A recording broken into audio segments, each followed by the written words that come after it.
Eh bien, bonjour tout le monde, content de vous revoir pour cet épisode 4 de notre première saison. Si vous êtes encore là, on espère que vous aimez toujours ce qu'on fait. Grosse semaine, hein, François Bernard, aujourd'hui? Ah, très grosse semaine. Écoute, on est dans l'après-Salon du Livre et on se fait un spécial polar en recevant entre autres Patrick Sénécal, qui est évidemment le maître de l'horreur. Et qui dit maître de l'horreur dit aussi évidemment la reine du crime, donc Christine Brouillette, qui sera également Une pionnière. Et, ouais, écoute, regarde, là, on est deux, évidemment, deux auteurs, un auteur, une autrice, donc qui ont permis, évidemment, qui ont permis au Québec d'être ce qu'on est rendu aujourd'hui en littérature. Puis, donc, on leur rend hommage, en fait, d'une certaine façon. Puis, donc, j'ai bien hâte de jaser avec eux autres. Et, évidemment, on termine avec notre segment et avec un invité aussi. Hein, donc, notre segment, il y a de la boisson, évidemment, avec Alexandre Bouchard de Brou et Compagnie. Nouveau chroniqueur. Nouveau chroniqueur, oui. Nouvelle commandite. On est très fiers de s'associer avec Brou et Compagnie d'Alma. Très belle... On en reparle tantôt. Ouais. Donc, Alexandre, qu'on devrait recevoir de temps à autre à l'émission. Eh bien, sans plus tarder, comme dirait Denise Filiatro, on enchaîne! Eh bien, c'est maintenant l'heure du segment entrevue. On commence à vous habituer à recevoir des gens un peu avec nous, parce que juste nous autres, ça devient plate. Hein? On n'est pas les gens les plus intéressants de la Terre. François Bernard, je te laisse te présenter notre invité cette semaine. Bon, écoute, avec grand plaisir, on reçoit, écoute, le maître de l'horreur au Québec, vraiment, Patrick Sénécal. Bienvenue, Patrick. Salut, merci beaucoup. Écoute, on te connaît évidemment depuis très longtemps. Nous, on se connaît aussi depuis très très longtemps également, là. Mais écoute, juste nommer quelques œuvres, là, je pense qu'on peut pas passer à côté de Sur le Seuil, évidemment, qui a été ta première œuvre vraiment adaptée au cinéma. 51-50 rue des Hommes aussi, qui a été adaptée. Alice, dernièrement, en bande dessinée également. Donc, tu es connu beaucoup pour Le Vide, Elle.com, la série Malface. Et évidemment aussi, tes succès à la télé avec Patrick Sénécal présente, hein, donc, dont on aura évidemment bientôt la deuxième volet. Non. Tu peux nous en parler un peu? Non. Ah. Non. Ils ont fait la deuxième, la deuxième partie avec 5 nouveaux épisodes. Mais donc, il y a 10 épisodes en tout. Et il n'y en aura plus. C'est fini. OK. Mais ça sera présenté à la télé quand même bientôt, la deuxième partie. Je ne sais pas. Là, en ce moment, ils le mettent sur Addict TV. Ils le mettent sur Addict, mais je ne sais pas s'ils vont l'amener à TVA pour vrai. C'est tellement compliqué, la petite télé, là, que j'ai bien de la misère à comprendre comment ils pensent, comment ils fonctionnent. C'est quelque chose qui m'échappe un peu. Fait que, regarde, pourtant, on a eu des nominations aux Gémeaux. Mais bon, enfin, je sais pas. Ils doivent trouver que ça coûte cher un peu, alors qu'on n'a pas de maudite scène quand on fait ça. Ils n'ont pas eu assez d'abonnements, peut-être, sur Club Illico. Ouais, parce qu'au début, c'était une exclusivité Club Illico, je crois. Ouais. Moi, je l'ai vu là-dessus. Je l'ai vu sur cette plateforme-là. On a écouté la saison 1, on a dévoré ça, moi et ma conjointe. Vraiment, c'est du pur Patrick Sénécal. Je pense qu'on ne se trompe pas. Non, puis j'ai eu bien de fun à faire ça, puis ils m'ont laissé quand même assez... assez, oui, c'est sûr que je l'ai pas fait exprès pour aller dans le pire, là, mais je peux pas dire que je me suis fait museler, là, mais je comprends pas comment ils peuvent, après une saison, décider qu'on n'ira pas plus loin parce qu'il n'y a pas assez de monde qui s'abonne, alors que pour que les gens s'abonnent à Club Illico, il faut que tu crées une offre, tu sais, puis c'est pas une émission d'horreur sur toute la chaîne Illico qui va créer une offre à ce point-là. Fait que puis on fait ça avec plusieurs émissions. C'est un peu... Je trouve que la télévision dans le monde en ce moment fonctionne d'une manière, puis que le Québec, on est complètement à l'envers de comment ça fonctionne en ce moment. On met de moins en moins d'argent dans la télévision, on prend pas de risques tant que ça. On est en train de se faire planter par d'autres émissions d'horreur et de science-fiction et de genre à travers le monde, alors qu'au Québec, on essaye d'en faire, mais avec des budgets de misère, tout ça. Il y a quelque chose qui m'échappe dans leur logique, là, mais en tout cas, c'est pas avec ça qu'ils vont attirer des jeunes entre 20 et 30 ans, parce que moi, mes jeunes, ils ont 23 et 21 ans, puis tous leurs amis, ils écoutent Netflix, là, ils écoutent pas... Et pourtant, j'allais dire, justement, sur Netflix, il y a eu des succès, c'est pas seulement américain, Netflix, je pense que La Casa de Papel, hein, un des plus gros succès que Netflix a connu, est espagnol, et c'est une série qui avait eu un succès relatif la première fois où ça a été diffusé là-bas. Donc, je pense qu'on aurait les moyens aussi de faire la bonne télé. c'est une question d'accessibilité, c'est une question de budget. Il y avait du budget dans la Casa del Papel aussi. Là. Il y avait de l'argent, il y avait la plateforme. Je veux dire, Club Illico, faut que tu te mettes, ça passe par Vidéotron, faut que tu te mettes... Tu sais, je veux dire, c'est pas très friendly user pour les jeunes. Là. Tu sais, je connais pas beaucoup de jeunes en bas de 25 ans qui sont membres de Club Illico. Là. Tu sais, c'est pas si évident. Fait qu'il y a une façon de penser, il va falloir qu'on se mette à jour là-dessus parce que on va l'échapper. On va l'échapper aussi simple que ça. Là. Oui, parce que la compétition est mondiale maintenant. C'est plus seulement au travers. C'est plus TVA contre Radio-Canada, c'est TVA, Radio-Canada against the world, là, contre le reste du monde. Exact. T'en plein ça. Patrick, une de tes dernières sorties de livres, par effraction, en fait, c'est une petite nouvelle qui était parue à l'époque dans un collectif, je crois, chez Québec Amérique. Là, donc, petite collection, donc c'est tout petit. Donc, c'est une nouvelle. Oui, donc c'est une nouvelle qui a été adaptée aussi à la télé. Dans mon émission, justement, c'est ça, l'épisode 5. On a fait une adaptation à partir de cette... Tu vois, ça, c'est c'est le premier épisode que j'ai écrit de la série. C'est pas le premier qui a été présenté, mais c'est le premier que j'ai écrit, alors que j'avais aucune idée c'était quoi le budget, tout ça. Et c'est un des épisodes qui a coûté le plus cher. Alors, tu remarqueras que c'est un épisode qui est assez ambitieux dans ses moyens. Puis en général, les épisodes qui finissent dans des huis clos avec 2-3 personnages, c'est les derniers que j'ai écrits. Fallait s'adapter un peu. Mais moi, personnellement, un coup de cœur que j'ai eu dans cette série-là, c'était l'épisode avec Mylène, j'ai oublié le nom de l'actrice, là, qui habite seule avec un voisin. Ça va pas du tout dans le sens où tu t'attends que ça va aller. Moi, j'avais trouvé ça... toute la série en général, mais cet épisode-là, me semble que c'est le premier que j'avais vu. J'avais vraiment été accroché par ça, ce petit côté... on sait pas ce qui va se passer. C'est ça qu'on aime un peu de ta littérature. Il y avait un côté un peu fausse enquête policière, là, qui est le coupable et tout ça. Ouais, il y a une espèce de punch à la fin. Tu vois, puis ça, c'est mon épisode trailer le plus, comment je dirais, le plus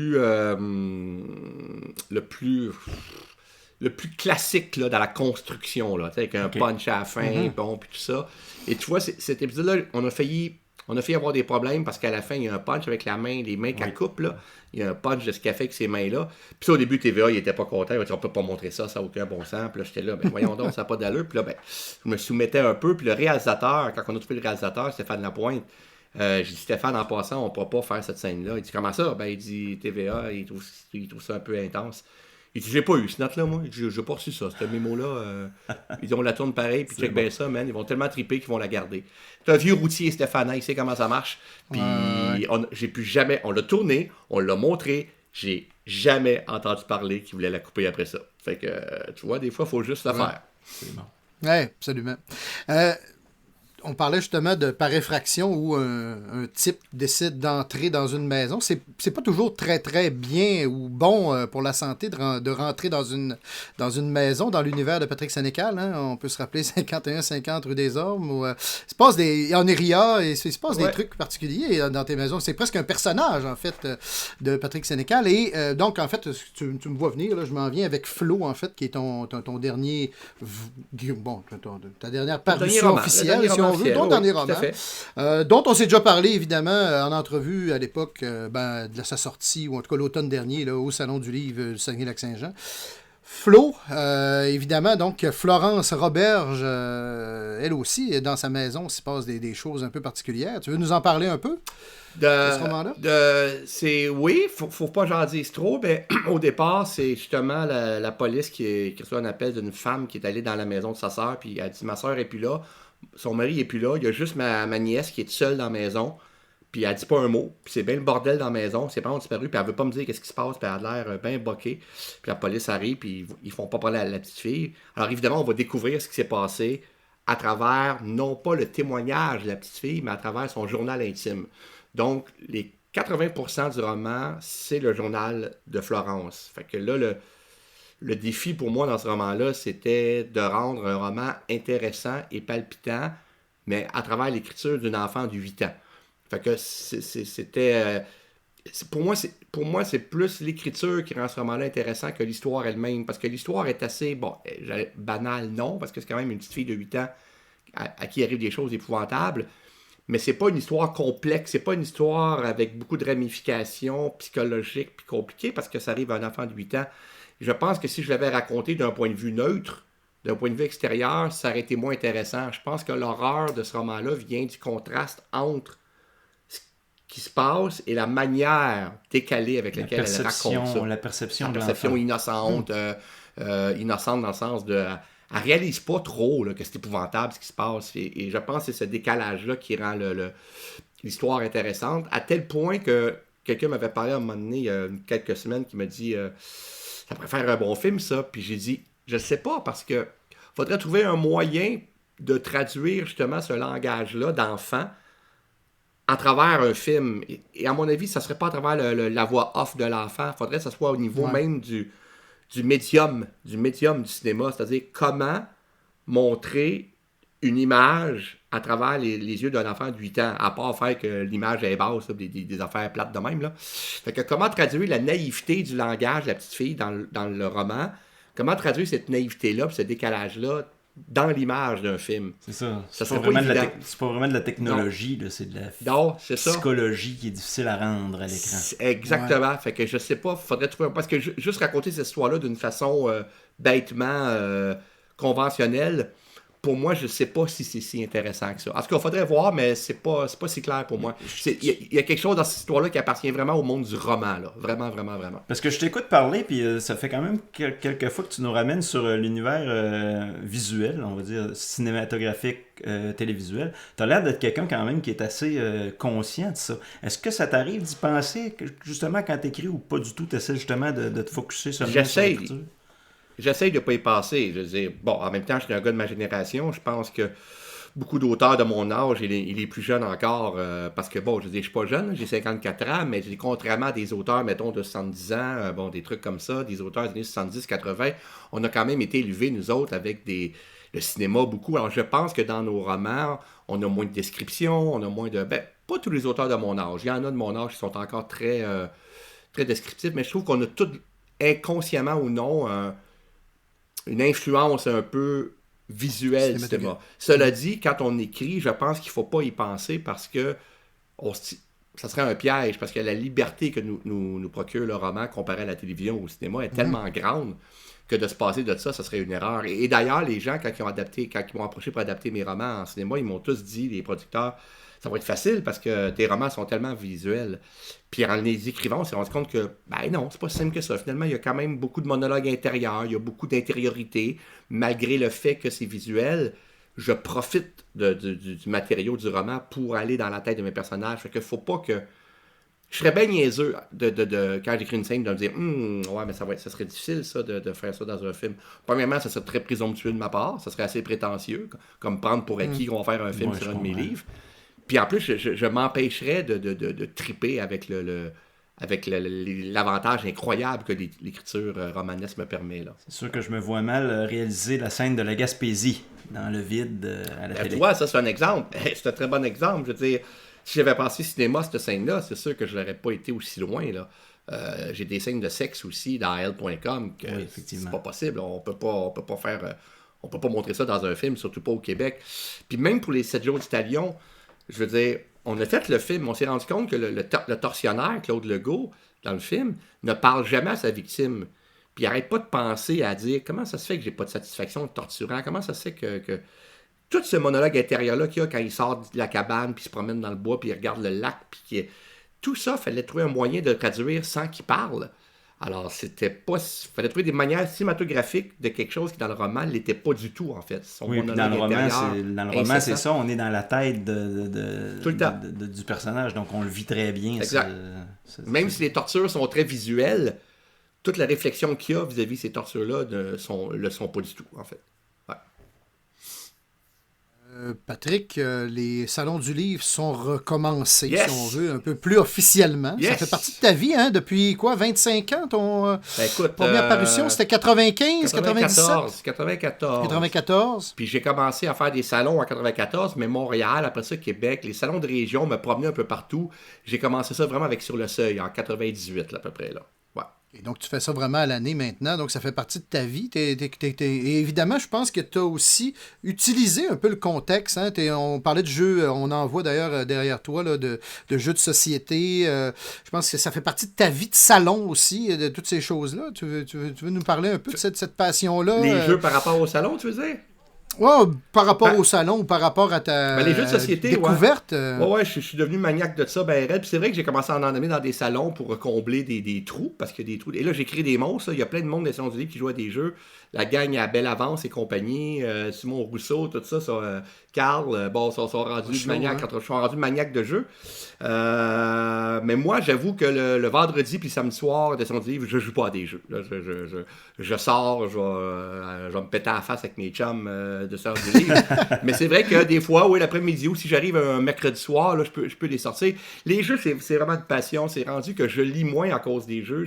Je regarde moins de films à cause des jeux. C'est un peu grave, là. Ça m'achale. Ça, j'aime pas ça, là. Je veux dire, en même temps, c'est tellement inoffensif, c'est tellement sain. Puis c'est quelque chose de tellement social parce que pendant la pandémie, justement, j'ai essayé de jouer en ligne parce qu'on ne pouvait pas se voir. Puis oui, c'était mieux que rien, mais je me rends compte que pour moi, le gros fun, c'est vraiment de jouer avec du monde. Là, je te rejoins à 100% là-dessus. Ben oui, parce que toi t'es un gamer aussi, puis je l'ai fait un peu par dépit, mais ça n'a rien à voir. Là. Je ne pourrais pas jouer 4 fois par semaine en ligne. On parle, j'imagine, de Tabletop Simulator et ces autres plateformes-là en ligne. Non. On n'a pas je l'ai faite, là, mais c'est Board Game Arena, entre autres, qui a eu une espèce d'explosion d'abonnements. En plus, c'est bien fait. Il y a des jeux qui sont très, très, très bien faits là-dessus, là. Mais moi, être autour d'une table avec ma bière, jaser au monde, déconner, tout est là. On parle le même langage. Objets. Bon, ben voilà, c'est ça. Fait le feeling des cartes dans tes mains, de la pièce que tu ramasses, que tu vas le mettre sur l'endroit, la face que tu fais en regardant ton chum, je t'ai eu. C'est ça. Il y a le côté social. On dit jeu de société. Ça s'appelle jeu de société. Ben voilà, exactement. C'est pas pour rien qu'on appelle ça de même. Fait que moi, j'aime mieux d'ailleurs l'expression en français, jeu de société, que board game. Parce que dans le jeu de société, il y a vraiment tout ce que j'aime. Il y a le jeu, il y a la société, puis c'est ça qui se met.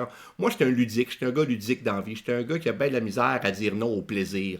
Fait que des fois, ça me met dans le trouble aussi, dans le sens que je remets des choses à plus tard à cause de ça. Mais, alors, des jeux de société, pour moi, ce n'est que du bonheur, là. C'est juste du gros fun. Puis c'est impossible de penser à tes problèmes quand tu joues à des jeux de société. Si tu veux pas finir dernier. Complètement. Tu décroches total. Si tu décroches pas, ben tu n'auras pas de fun, tu vas finir dernier, effectivement. Pour moi, c'est vraiment des parenthèses dans ma vie qui sont extraordinaires. Ouais. Quel jeu qui t'a impressionné, mettons, dans les 2 dernières années, principalement, là, à cause de la pandémie, on a beaucoup joué dans les 2 dernières années. Est-ce que tu aurais eu un coup de cœur, quelque chose que tu disais, ouais, ça, vous devriez jouer à ça? Ouais, mettons, dans les 5 dernières années, j'ai eu un gros coup de cœur qu'à peu près tout le monde a eu. Là, je ne suis pas original, là, mais c'est Terraforming Mars. Ça, je trouve que ça a amené une façon de... Parce que ça s'est rendu fou. Là. Il y a plein d'extensions à ce jeu-là. Puis ça a vraiment eu un effet de... Une traînée de poudre. Mais ça j'ai ben aimé ça. Mais plus récent... Là, j'ai découvert des campagnes d'Arkham Horror que je fais avec mes voisins une fois par semaine. Le jeu de cartes, là. Pas le board, le jeu de cartes... je trouve que le narratif est très, très, très fort. Je trouve qu'il y a une tension. C'est un co-op. Moi qui, avant, n'aimais pas les co-op. Là, je trouve maintenant qu'il y a des co-op le fun. Il y a des semi-co-op aussi. Tu sais, qui jouent ensemble, mais tu peux trahir quelqu'un. Comme dans Nemesis, par exemple. Ça peut être terrible, Nemesis, parce que tout le monde peut gagner, mais tout le monde peut perdre. Ou il y a quelqu'un qui peut gagner, puis il dit « fuck you » aux autres. Moi, je me sauve, je m'envoie du vaisseau, puis je vous laisse crever.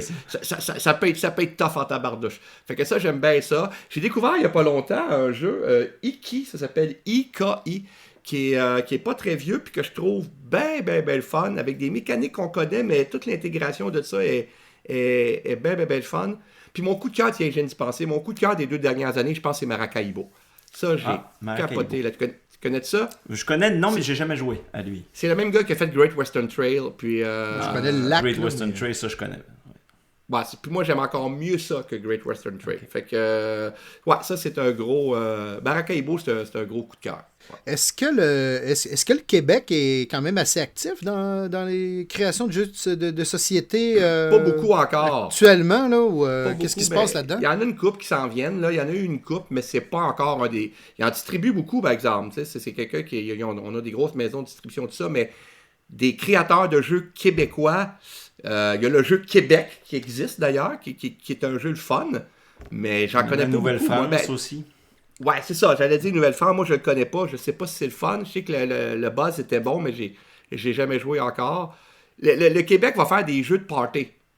Tu sais, des jeux là, ludiques. Oui, des jeux de Noël. Ouais, qu'on est une jeu, bon, on est une dizaine autour d'un jeu, le soir on prend une bière et on déconne. Mais si on parle de jeux stratégiques, là, que faut que tu t'impliques, là, que tu t'investisses là, pendant une couple d'heures, là, il y en a fait très peu. Mais on commence avec des gros joueurs. Je veux dire, la discussion qu'on a eue là, si on l'a vu il y a 5 ans, c'était pas la même affaire. Là.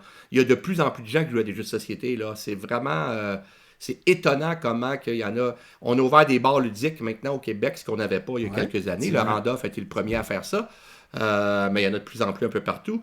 Fait qu'on est en train de rattraper, entre guillemets, l'Europe, qui eux autres, ça fait longtemps qu'ils ont ça dans leurs mœurs, l'Allemagne aussi, par exemple. Mais là, on commence à avoir beaucoup de joueurs. Là, faudrait designer des jeux. Là. Effectivement, ça serait le fun dans Et puis c'est devenu plus simple que c'était avec les Kickstarter de ce monde, où tu peux arriver avec ton concept, tu le montes, tu le peaufines, tu le présentes. Ça ne fonctionne pas à tous les coups, mais moi, j'ai vu des très beaux jeux passer. D'ailleurs, est-ce que tu as déjà backé, comme on dit en bon français? J'ai jamais kickstarté parce que c'est trop d'organisation pour moi qui n'aime pas les affaires compliquées. Puis en fait, la vraie raison, c'est pas ça. La vraie raison, c'est que c'est un rabbit hole, puis j'ai peur de tomber là-dedans, puis de virer fou. Ça, c'est une raison.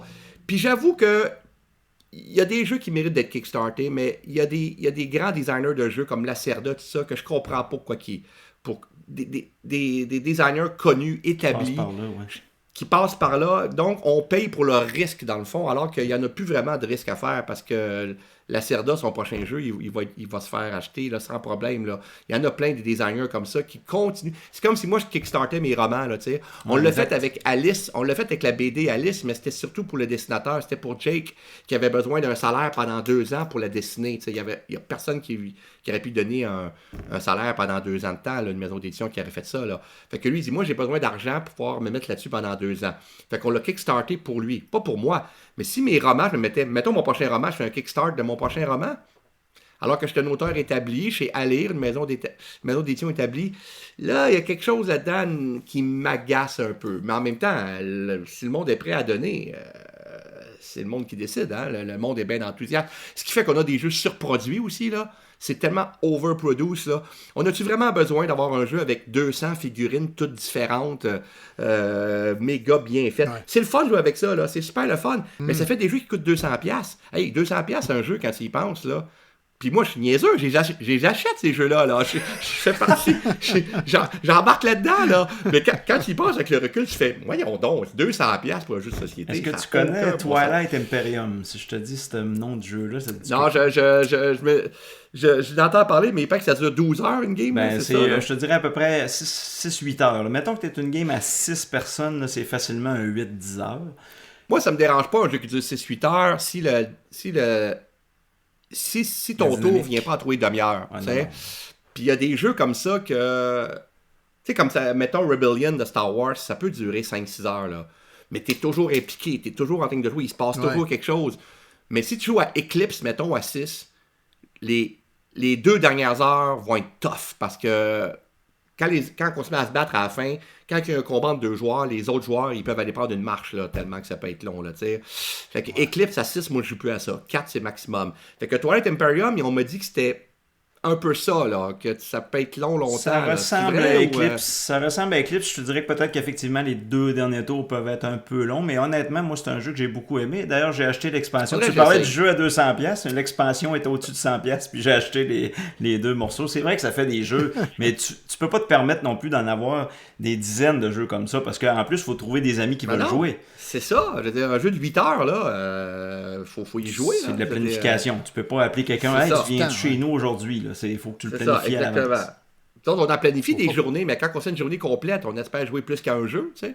Fait que là, tu joues toute la journée à un jeu. Remarque, moi, s'il est si fun, je veux bien l'essayer, là. Mais j'ai des amis qui m'ont dit, non, moi, je veux pas jouer à ça. Mais il y en a une couple qui voudrait. Faudrait que je l'essaye. Ne serait-ce au moins qu'une fois. Des coups que je trippe. On sait jamais. Qui sait? Bon, tu sais, il est auteur, tu sais, il travaille pas le lendemain matin. Ah, c'est ça, exactement.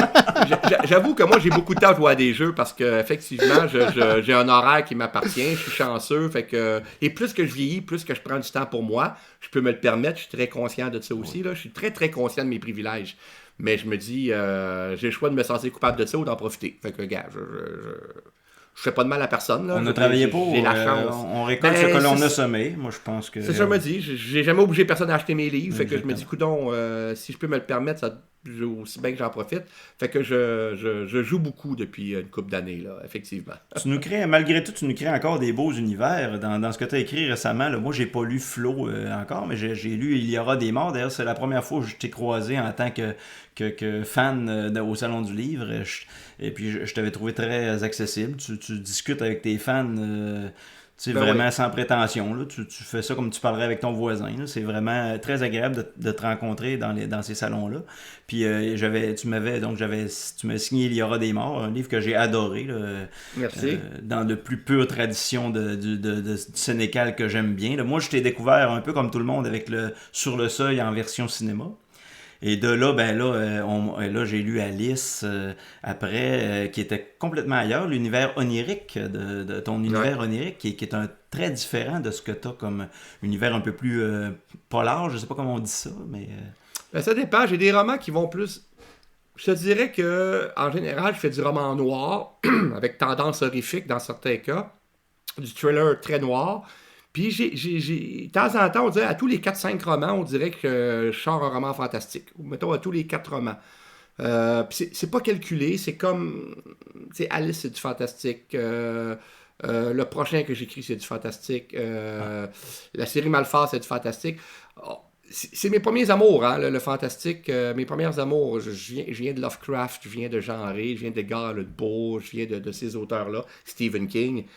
Puis j'ai besoin de dire. Puis je sais que j'ai des lecteurs qu'eux autres qui aiment moins mes romans fantastiques. Puis je pourrais dire, bon, ben, j'en ferai pas.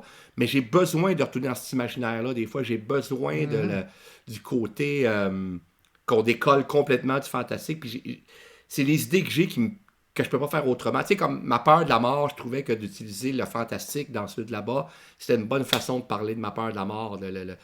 La mort était tout ce qui arrive. Le fantastique, là-dedans, est une bonne métaphore pour parler de ma part. Souvent, le fantastique dans mes romans va être des métaphores à d'autres choses aussi. Là. Je trouve que le fantastique peut servir à ça. C'est pas juste des monstres là, qui viennent attaquer du monde ou le diable. Ou, souvent, ça va être métaphorique pour autre chose. Fait que de temps en temps, je retourne dans mes vieilles pantoufles de mon adolescence. Ouais.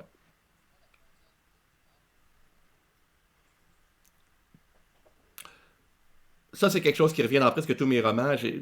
Mes personnages principaux sont rarement des héros. J'ai pas vraiment de héros dans mes romans. Je veux dire, celui qui s'annonce ou celle qui s'annonce pour être le héros ou l'héroïne pendant mon roman va arriver un moment où tout à coup, il est comme sur une espèce de balançoire qui oscille entre les deux tout le temps. Là. Puis, je pense que j'ai aucun de mes romans qui finit par la confrontation entre le bien et le mal et le bien l'emporte. Là. J'ai ça dans Malphas, mais Malphas, comme c'est de l'humour, on dirait que je me permettais plus de jouer avec ce genre de convention-là.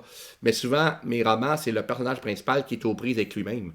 Qui à la fin, souvent, c'est ses propres démons qui combat. Je veux dire, les 7 jours du talion, c'est ça.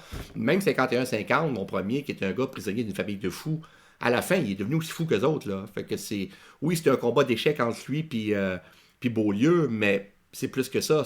C'est lui qui est viré fou et qui veut se prouver quelque chose à lui-même. Fait que à la fin, on sait même plus c'est lequel des deux est le plus fou, si c'est Beaulieu ou c'est Yannick.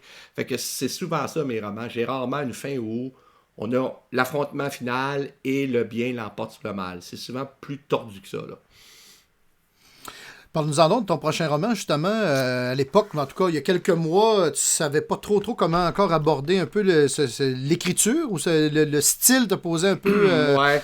Ou te faisait te questionner. Qu'est-ce qu'il y en est? Quelque chose comme 6 mois plus tard, là? C'est un roman, je suis en train de le retravailler. Là. Il est fini, là. Je suis juste en retravail. Puis oui, je me dis, ça va être vraiment tordu, fucké, un espèce de mélange de David Lynch et d'Italo Calvino avec la métaphysique, questionnement, c'est quoi être un auteur, les personnages et tout ça. Je pensais que ça serait bien différent de ce que je fais d'habitude, avec beaucoup de zones d'ombre et que le monde fermerait le roman en disant « What the fuck ». Puis, crime, je me rends compte qu'on est ce qu'on est, puis que le naturel revient au galop. Parce que finalement, la construction, malgré moi, ressemble beaucoup aux constructions que je fais de mes romans d'habitude. La construction, l'aspect trailer, il est là à 200 000 à l'heure. Puis malgré moi, là, je me suis rendu compte que c'est moi. Ça sera pas. C'est différent de par la thématique, c'est différent de par le traitement. Je suis en train de lire à ma blonde, elle dit ouais, c'est quand même plus fucké que ce que tu fais d'habitude, effectivement. Mais elle dit on te reconnaît, Patrick, là. Ta construction, là, la construction de ton aspect trailer, là, ton aspect page-turner, là, il est là comme dans tous tes autres romans. Je peux pas m'empêcher d'écrire comme ça. Ça, c'est quelque chose qui est en moi. Même l'écriture, je voulais la changer, puis je l'ai changé un peu, mais pas tant que ça. Il y a quelque chose... En même temps, je me dis, ben écoute, ça prouve que je suis intègre avec ce que je suis, Colin. J'essaye pas d'être d'autres choses.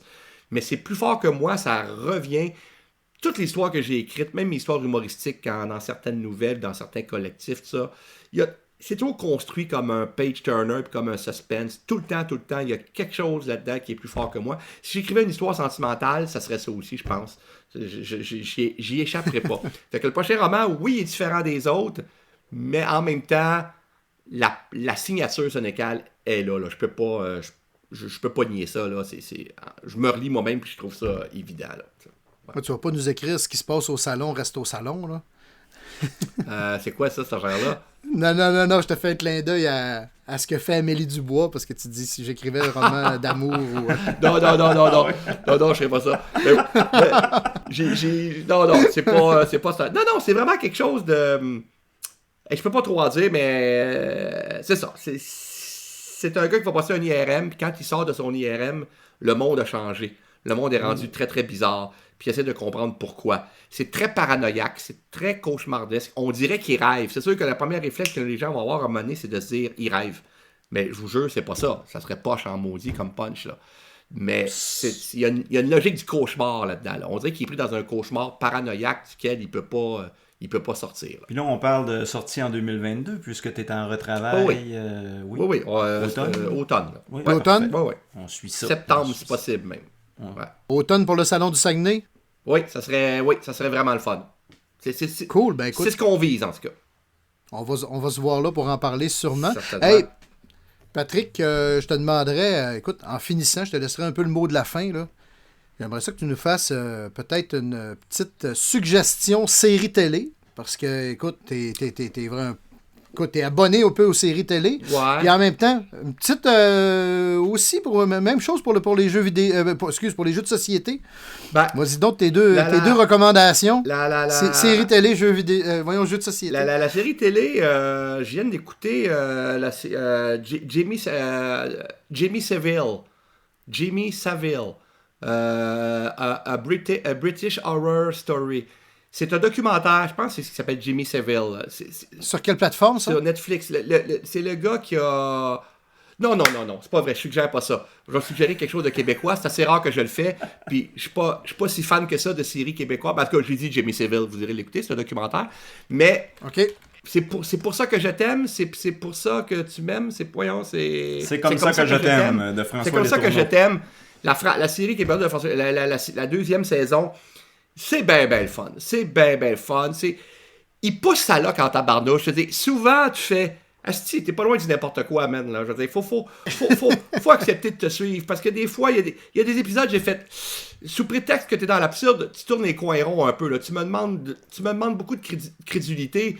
Mais c'est pas grave, c'est tellement imaginatif, c'est tellement flyé, c'est tellement drôle.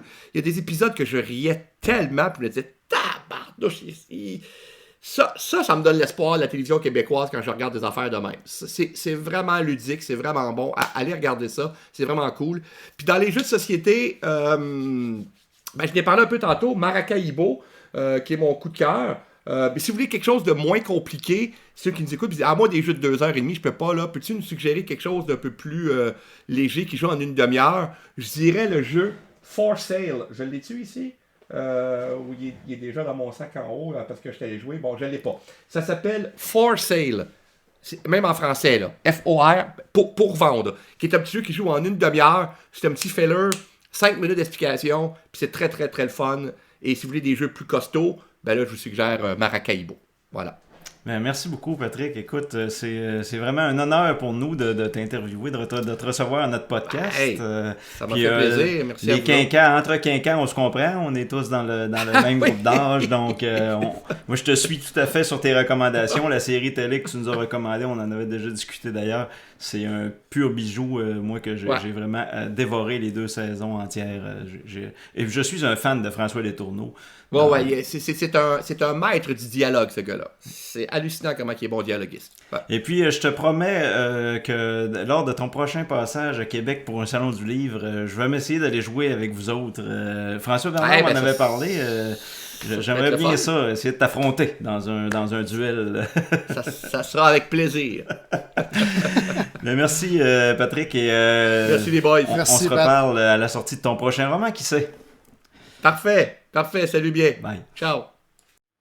Eh bien, c'est maintenant l'heure de notre seconde entrevue. Eh bien oui, une fois n'est pas coutume, on en a 2 cette semaine. 2 personnalités connues du monde littéraire pour faire suite au Salon du livre de Québec qui avait lieu il y a quelques semaines. Donc, cette semaine, notre invité, je te laisse nous la présenter, François Bernard. Ben écoute, on l'appelle de différentes façons, mais ça peut être la reine du crime, bien sûr, ou l'Agatha Christie québécoise, on l'a souvent entendu cette appellation-là. Écoutez, on a tous une bibliothèque chez nous, mais elle a une bibliothèque à son nom, dans la région de Québec. Christine Brouillette, bonjour. Bonjour François Bernard, bonjour Patrice. Tu vas bien? Ça va très bien, maintenant qu'on Oui. est liés. Ben écoute, on fait un peu un spécial polar là, après évidemment le Salon du livre de Québec. Bon écoute, c'était je pense un incontournable de te recevoir avec nous dans notre nouvelle activité en fait. Et ce qui est particulier, c'est que moi j'ai commencé à peu près à l'âge de 15 ans à faire de la radio avec Patrice. Et la première fois que j'ai fait une entrevue pour écrire un texte, c'était avec Christine Oui. Brouillette. Oui, ça fait un certain Ouais. temps. Oui, ça fait. Écoute, c'était pour la sortie de ton roman Le Collectionneur, qui a été adapté évidemment au cinéma et qui a connu beaucoup de succès également. Hein? Oui, mais mon Dieu, ça doit remonter à au moins 20 ans. Oui, Hein? Oh! sûrement. Sûrement. Cette année, Christ- c'est mon 40e anniversaire de carrière. Là. Puis Ah ça, oui. à l'automne, paraîtra le 20e au Gramme. Donc, ça Ok. me rajeunit pas, mais c'est la triste réalité. Wow. Et tu avais commencé, bon, rappelons-le, évidemment, ton premier roman avait remporté le prix Robert Clich, Chère voisine. Hein? C'était Oui. en 84 ou 85? 82. 82, bon.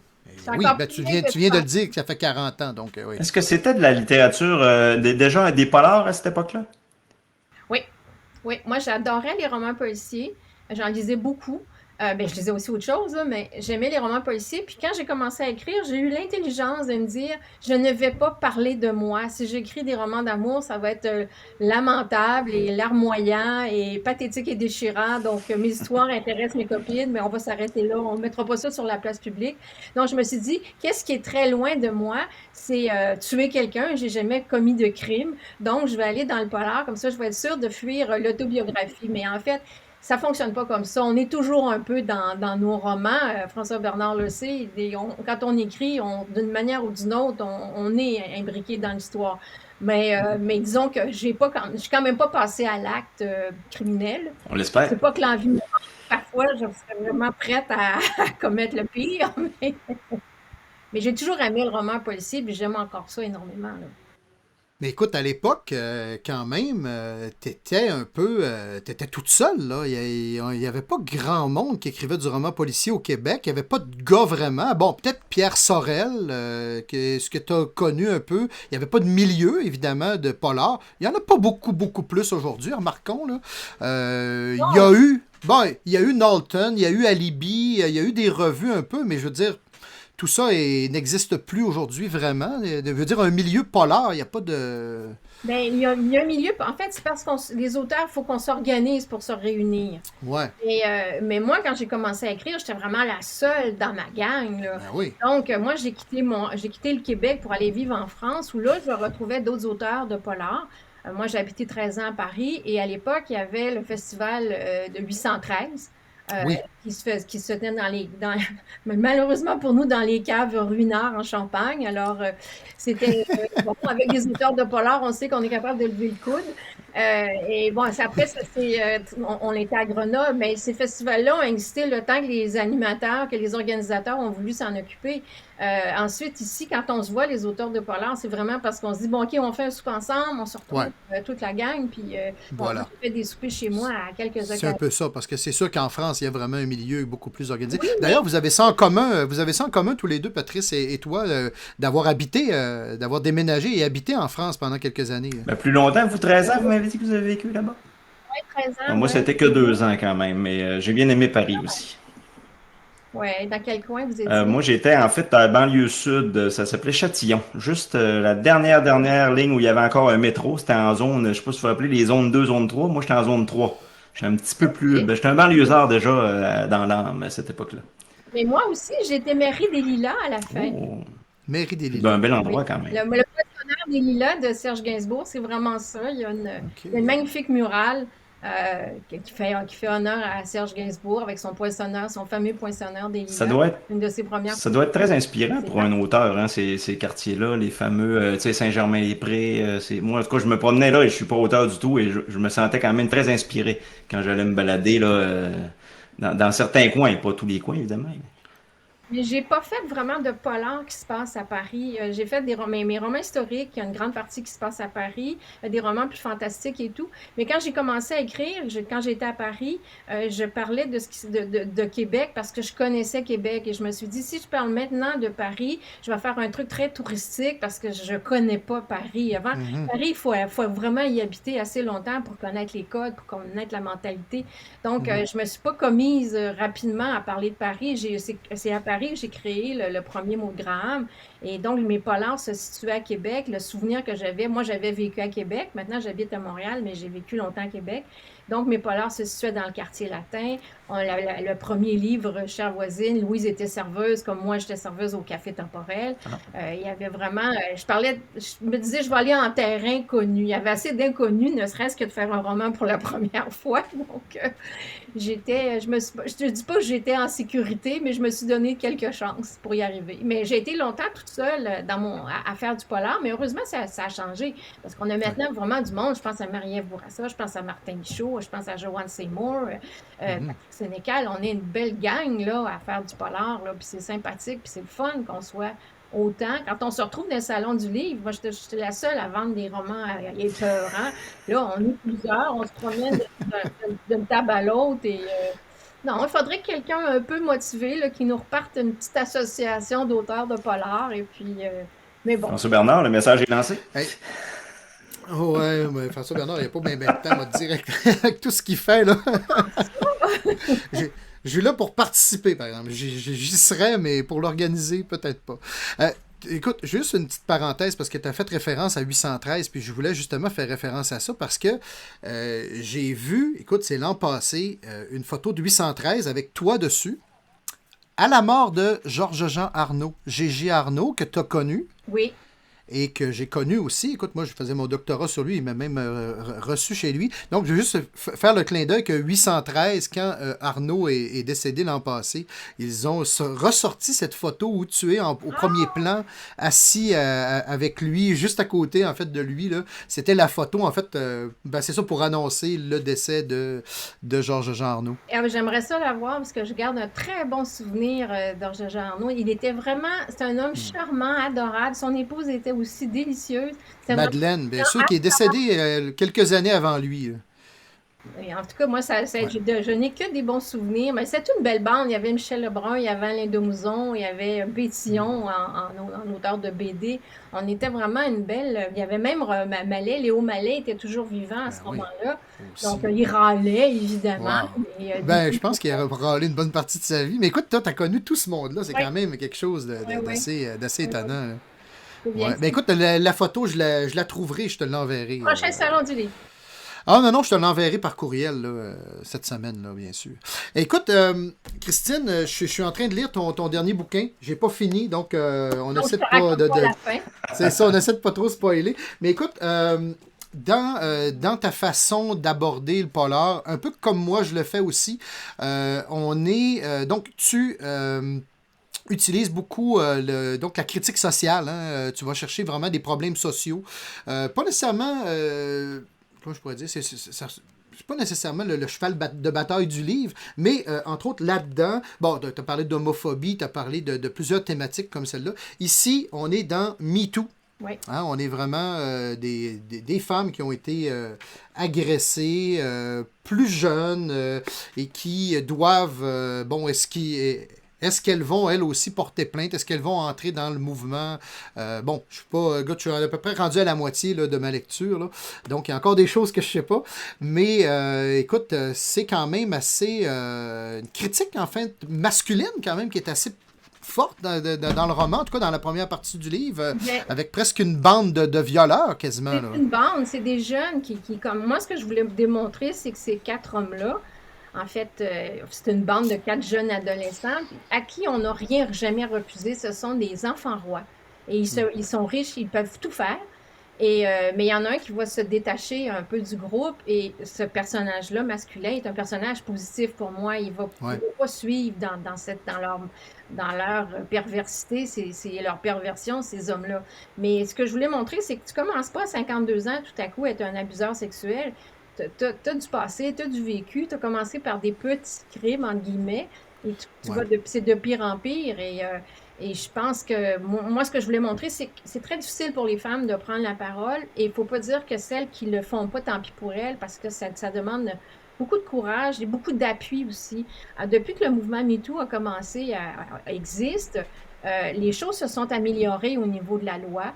Se sont améliorées, je pense, par rapport à l'écoute en général dans la société, à l'écoute par rapport des personnes directement concernées, les policiers, les avocats, les juristes et tout ça. Mais il y a encore énormément de travail à faire. Je pense au film de Émilie Perrault, puis qui parlait de Monique Néron, qui parlait de la victime parfaite, la parfaite victime, en fait, c'est le titre du livre, et qui expliquait, mon Dieu, si tu te fais agresser, il faut vraiment que tu aies bien des conditions pour être sûr que ton agresseur va passer en cours et que tu as des chances de gagner ton procès. Mais moi, je pense que les choses vont changer, puis il faut que les choses se fassent avec les hommes. On n'est pas à chacun de notre côté, c'est pas comme ça que ça va changer. Moi, je vois que les choses vont changer par l'éducation. Les hommes qui ont des garçons aujourd'hui puis des filles, ils les élèvent différemment. C'est plus un gars ça pleure pas, un gars ça toujours c'est prêt à se battre puis c'est pas ça un homme là. Un homme a le droit d'avoir des sentiments et ça, je pense que c'est une chose qui va changer avec le temps. Et ces hommes-là aussi, qui sont des papas, n'ont pas envie que leur fille se fasse agresser non plus. Ils trouvent pas ça normal. Donc, les choses vont bouger à cause de ça, mais il faut qu'on se parle, il faut qu'on se... Je comprends que ça peut être difficile. Il y a beaucoup d'étapes à franchir, mais moi, je baisse pas les bras, mais il faut continuer à dénoncer, il faut continuer à dire ça, c'est inacceptable comme comportement. Puis on ne veut plus de ça maintenant, puis c'est pas fait. C'est vrai que on voit que c'est pas facile avec la présomption d'innocence aussi, le fardeau de la preuve. Souvent, on a vu des cas aussi qui remontent à plusieurs années. Je pense entre autres à un grand producteur de spectacle montréalais qui a été accusé et que la victime finalement, c'était quelque chose qui s'était passé il y a plusieurs années. Donc à un moment donné, c'est ma parole contre la tienne. Ça devient excessivement difficile pour la plaignante. Moi, je trouve que c'est un sujet très, très, très délicat et je pense tout à fait comme vous que la solution vient vraiment à la base par chacun de nous, là. Moi, j'ai une fille de 16 ans ici, puis on veut pas que ça, évidemment, vous le dites, là, on veut surtout pas que ça arrive. Je pense que les garçons, les pères des garçons qui est autour de moi en sont conscients aussi, puis on les élève, je crois, mieux que ce que peut-être nous, on a eu comme éducation, là, il y a 50 ans et plus. Mais bon, honnêtement, j'ai malheureusement pas lu le roman, mais là, je suis piqué. Là. Mon intérêt est vraiment piqué. Je vous garantis que je vais le lire. Est-ce que c'est un mot, est-ce que c'est pas dans la série Maud-Gram, celui-là? Non, c'est pas dans la série Maud-Gram parce que au moment où j'ai écrit ce roman-là, la pandémie commençait. Puis moi, je me suis dit, c'est tellement gros qu'on ne sait pas comment ça va finir. Donc, moi, je suis à peu près toujours en temps réel avec les mots de Graham. Je me suis dit, là, je ne peux pas écrire un truc quand le roman sort, il s'est passé quelque chose d'encore pire, puis qu'on ne le sait pas. Donc, je ne pouvais pas écrire sur mot Graham. Alors, ce que j'ai fait, c'est que j'ai pris des notes sur la pandémie pendant vraiment la première année. Ça, c'est dans le roman qui va sortir cet automne.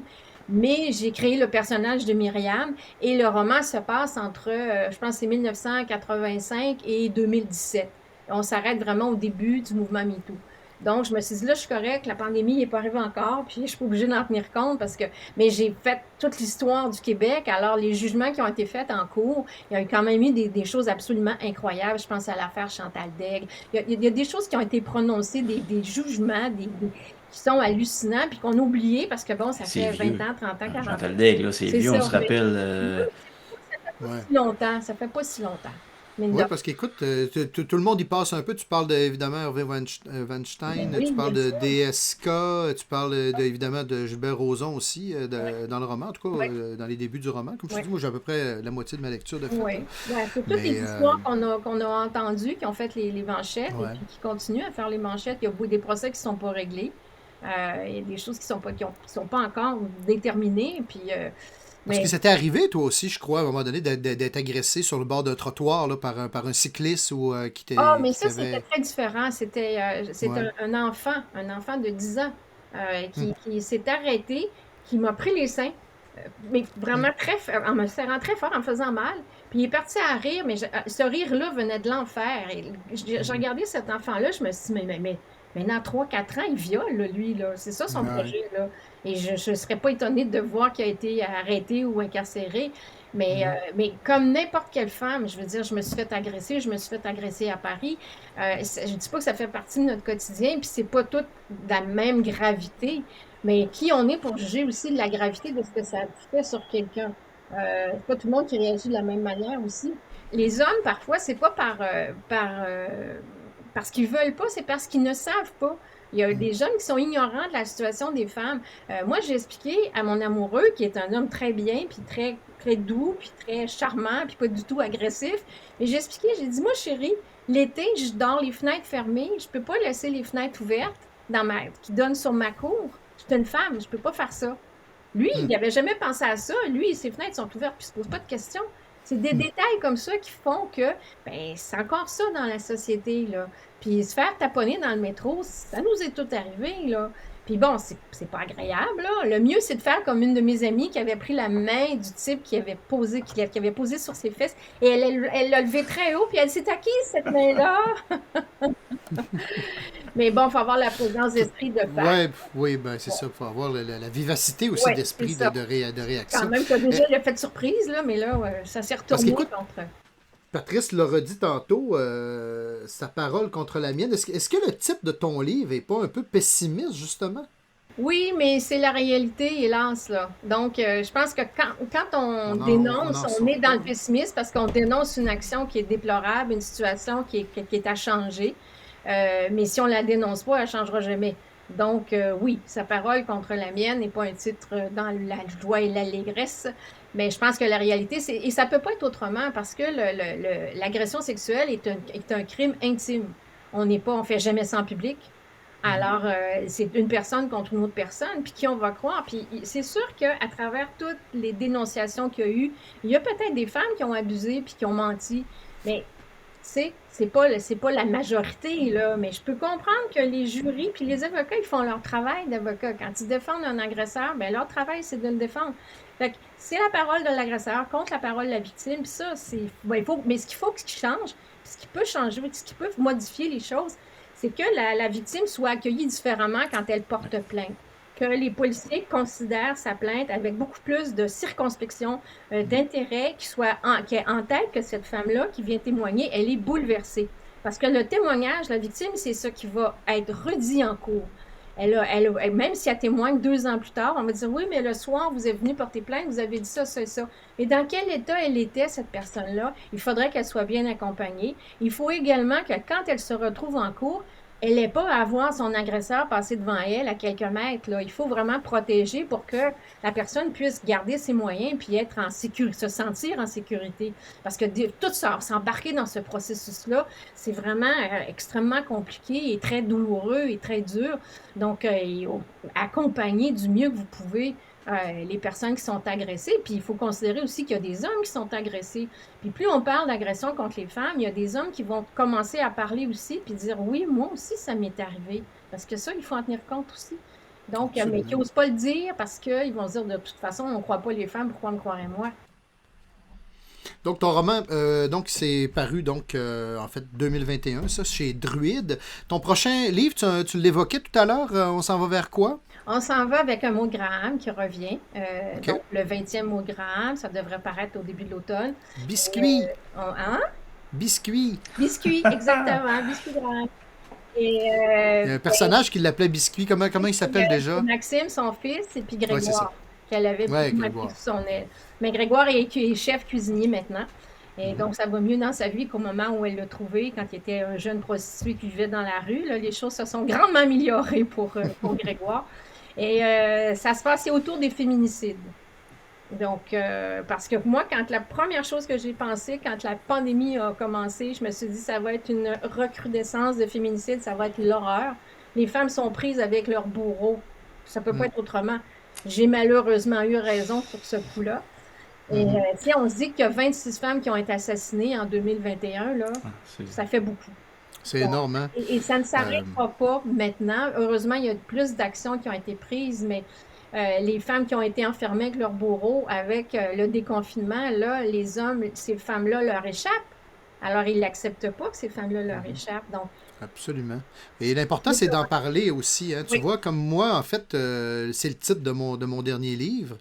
Et en fait, à un moment donné, en fait, on n'était pas parti pour parler vraiment de féminicide. En fait, c'était plus une histoire de tueur en série qui s'attaque à des mannequins féminins. Mais il les tuait parce que c'était des femmes. Donc, c'est pour ça qu'à un moment donné, on s'est dit, bon, écoute, et là, est-ce qu'on assume ce titre-là? Est-ce qu'on va pas se faire peut-être ramasser avec ce titre-là? Puis, en fait, on a été un peu à pêche, voir un peu c'était quoi les réactions. Puis je suis content, on est content de l'avoir fait. Puis, on a mis des ressources aussi à la fin pour les hommes, mais non pas pour les femmes, mais oui. à la fin du livre. Puis, en fait, il y a des gens qui m'écrivent pour me remercier. Merci d'avoir parlé de ce sujet-là. Puis, écoute, je suis certain que ton roman va avoir un accueil, même si évidemment c'est un sujet dont... Oui, mais ce qu'on disait, François Bernard, c'est qu'il ne faut pas que ce soit que les femmes qui parlent de ça. Il faut Absolument. que les hommes en parlent aussi. Il faut que les hommes se sentent concernés. Donc, c'est correct que des auteurs écrivent aussi sur le sujet. On n'a pas une chasse gardée des féminicides. Là. Faut Oui, pas- Julien Gravel, est-ce que tu as entendu parler du livre de Julien Gravel qui s'appelle Nos renoncements? Oui, je l'ai lu. C'est formidable. Ah oui? T'as Formidable. aimé ça? Oui, j'ai beaucoup aimé ça. J'ai trouvé qu'il y a vraiment des pistes. Et bon, des solutions parfaites, il n'y en a pas. Mais au moins, il y a une discussion qui est engagée, il y a un dialogue. Je pense à Jeannette Bertrand qui a écrit Un homme, tout simplement, qui est aussi l'histoire d'un homme qui, après avoir violé sa conjointe, bon, elle le rejette, évidemment, puis il va essayer de réparer les choses. C'est pas si simple que ça, mais au moins, il y a une réflexion qui se fait sur l'acte qu'il a commis. Il va se retrouver dans un groupe d'hommes, ils vont discuter. Et je trouve que c'est des livres comme ça qui font avancer, que ce soit des romans, que ce soit des essais, peu importe. Mais au moins, il y a une réflexion. Avant, il n'y en avait pas du tout. Avant, c'était c'est pas si grave que ça. Là, ça a changé, puis c'est pour le mieux. On va avoir une meilleure société. Les enfants auront une meilleure société. Oui, parce qu'il n'y a pas seulement tous les problèmes d'environnement, etc. Je veux dire, des problèmes, Dieu sait on en a beaucoup sur la Terre en ce moment, mais il y a aussi des problèmes auxquels on a une certaine emprise. Ces problèmes, ces enjeux sociaux comme ça, ben, on peut travailler là-dessus, même à notre niveau familial, comme je disais tantôt, l'éducation en est un très bon. Et puis quand il y a une réflexion commune au niveau de la société, qu'on disait là, c'est le temps que ça arrête. Féminicide, il n'y a pas si longtemps, on n'employait même pas ce mot-là. Là. C'était un homicide tout simplement, mais c'était une femme. Là. Ouais. Ça va plus loin. Moi, quand j'écris dans mon roman le mot féminicide, on me le met en rouge, comme si c'était une erreur que je faisais. Ah oui. Oui, oui, ça fait un an que ça apparaît tous les jours en rouge. Ce mot-là n'existe pas. Donc, il est maintenant dans le dictionnaire, là, mais c'est tout Ça à fait donne une récent. idée justement de quel point cette réflexion-là est récente dans notre société. Puis ben, Oui, quand on n'en parle pas, ça n'existe pas. Alors d'en parler, ne serait-ce entre gens, c'est parce que c'est sûrement, on sait que c'est de moins en moins de gens qui lisent. Malheureusement, la lecture est devenue plus. Donc, ben, la pandémie a quand même servi à je, ça. Les gens ont pu. vous étiez à Québec la semaine dernière? Il y avait du Oui, monde au Salon du Livre. il y avait du monde au J'avoue Salon que ça du m'a Livre. Il y surpris. avait beaucoup de monde au Salon du Livre. Donc, Non, mais la pandémie était bonne pour le livre quand oui, même. oui. Faut bien que ça serve à quelque Ouais, parce que chose. les séries Netflix, là, il y en a beaucoup de pas bonnes pour une bonne. Ça fait que des fois, un bon livre, là, hein, ça t'embarque. En plus, ton imaginaire, on plonge tellement plus dans un livre. Quand on a du temps, quand on a du temps justement comme pendant la pandémie, là, c'était un médium excellent. Là. Ah, puis il faut prendre le temps, il faut le trouver le temps, parce que lire, c'est vraiment, bon, on a beaucoup parlé de romans policiers, mais je viens de terminer le magnifique livre de Dominique Fortier, Les Ombres Blanches, sur les gens qui étaient autour d'Emily Dickinson, puis comment ils ont fait vivre ses poèmes après sa mort. C'est le Ça, ravissement. c'est la suite, hein? C'est la suite des villes de papier. Et c'est aussi bon, sinon meilleur. C'est vraiment la grâce incarnée. Alors, mais j'ai lu après ça État de terreur de Hillary Clinton et Louise Penny. Ah oui. Ouais, puis j'ai retrouvé l'écriture de Louise Penny avec bonheur. Mais mon Dieu, là, ça, on dort pas. C'est vraiment, là, ça, c'est très inquiétant. C'est tellement collé sur la réalité. C'est tellement avec la guerre en Ukraine, on se dit oui, c'est ça. C'est malheureux, mais c'est ça. C'est très. Il y a beaucoup de clairvoyance et de compétences dans ce livre. Mais nous, justement, notre podcast, on a décidé qu'on voulait pas justement. C'est pour ça qu'on reçoit pas de gens d'actualité. On essaie de pas. Ah bonjour, Minou. On essaie de pas trop parler d'actualité parce qu'on se dit il y a tellement de négatifs en ce bas monde actuellement qu'on va essayer d'alléger les choses en parlant des bons côtés de la vie qui restent. Mais ça veut pas dire qu'on est fermé et qu'on les voit pas. On se met pas des œillères. Là. On est conscient, je pense. Les années 2020 jusqu'à maintenant, je pense pas que ce soit des superbes belles années dans les livres d'histoire là, de nos petits enfants. Non, mais on vit des moments historiques. Malheureusement historiques. Je vais quand même préférer ça à, mettons, en 1918 dans les tranchées. Là. Si j'ai le choix, je vais prendre ce que je vis actuellement, par contre. Mais Ben, parce qu'on est chanceux, parce qu'on est ici. Ça non, se Parce que passe si pas, on ouais. vivait en Ukraine, on est pareil comme dans c'est les sûr qu'à tranchées, là. Mariupol actuellement, c'est pas la joie. Pareil. C'est, Non, effectivement. parce qu'on parle en... Nous, on est des quinquas épicuriens. Et toi aussi, t'es assez épicurienne, hein? Je dois lire. T'as écrit un livre sur la bouffe. Il y a quoi, il y a 2-3 ans? J'ai écrit un livre sur le champagne, il y a peut-être 10 ans maintenant. Non, mais ton roman gastronomique, Oh, tu parles de Chambre 1002? Chambre Oui, 1002. oui, où, oui, le personnage principal, Hélène, est clouée à l'hôpital dans le coma et ses amis ont décidé de la faire revenir à la vie, de la réveiller en lui faisant des plats et en mettant les odeurs sous son nez pour que les odeurs la raniment. Moi, je suis persuadée que si on me faisait entendre la musique, ça marcherait pas, mais si on me faisait sentir quelque chose de délicieux, Ouais. un peu une petite odeur de truffe là, ou de crabe, je pense que je me réveillerais. Je pense que je reprendrais conscience pour pouvoir déguster la chose. Donc, oui, Ouais. je suis une vraie gourmande et T'as animé, t'as écrit donc des livres de cuisine ou sur le champagne. T'as animé, je pense, des émissions à un moment donné de oui, cuisine aussi, hein? une émission sur le vin Sur le pendant vin. un an. Et moi, je trouve que ça fait partie, c'est tellement le bonheur dans la vie. Moi, je suis pas née pour manger du céleri bouilli, là.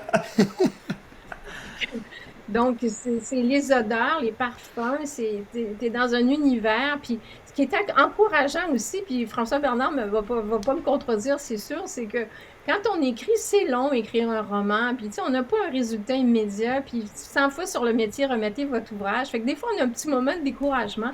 Alors que la cuisine, si tu as des bons ingrédients, puis bon, admettons, la pâtisserie, c'est plus délicat, mais en général, si tu travailles bien, tu respectes quelques règles, tu vas avoir un bon résultat et tu vas l'avoir rapidement. Et ça, c'est réconfortant, c'est encourageant. Et donc, moi, j'aime beaucoup faire la cuisine et j'aime recevoir. Les gens me disent souvent, oh mon Dieu, tu as du plaisir à écrire. Non, j'ai pas de plaisir à écrire. J'aime mon métier. Je trouve ça intéressant comme métier, mais le plaisir, pour moi, suppose l'abandon. Quand je reçois des amis, je suis dans l'abandon. Quand je fais la cuisine, je m'abandonne, puis j'essaie des choses et tout ça. Quand j'écris, je suis concentrée, j'attache les ficelles, il faut que ça se tienne. Donc, c'est pas du tout la même démarche. Alors, oui, vive la création culinaire. Donc, l'écriture est vraiment un travail, alors que la cuisine, c'est totalement, il n'y a pas d'attente envers personne, à part envers nous-mêmes. On ne veut pas se tromper, par exemple. C'est tellement enrageant, une recette qui ne fonctionne pas. Surtout quand on souhaite. C'est bien ça.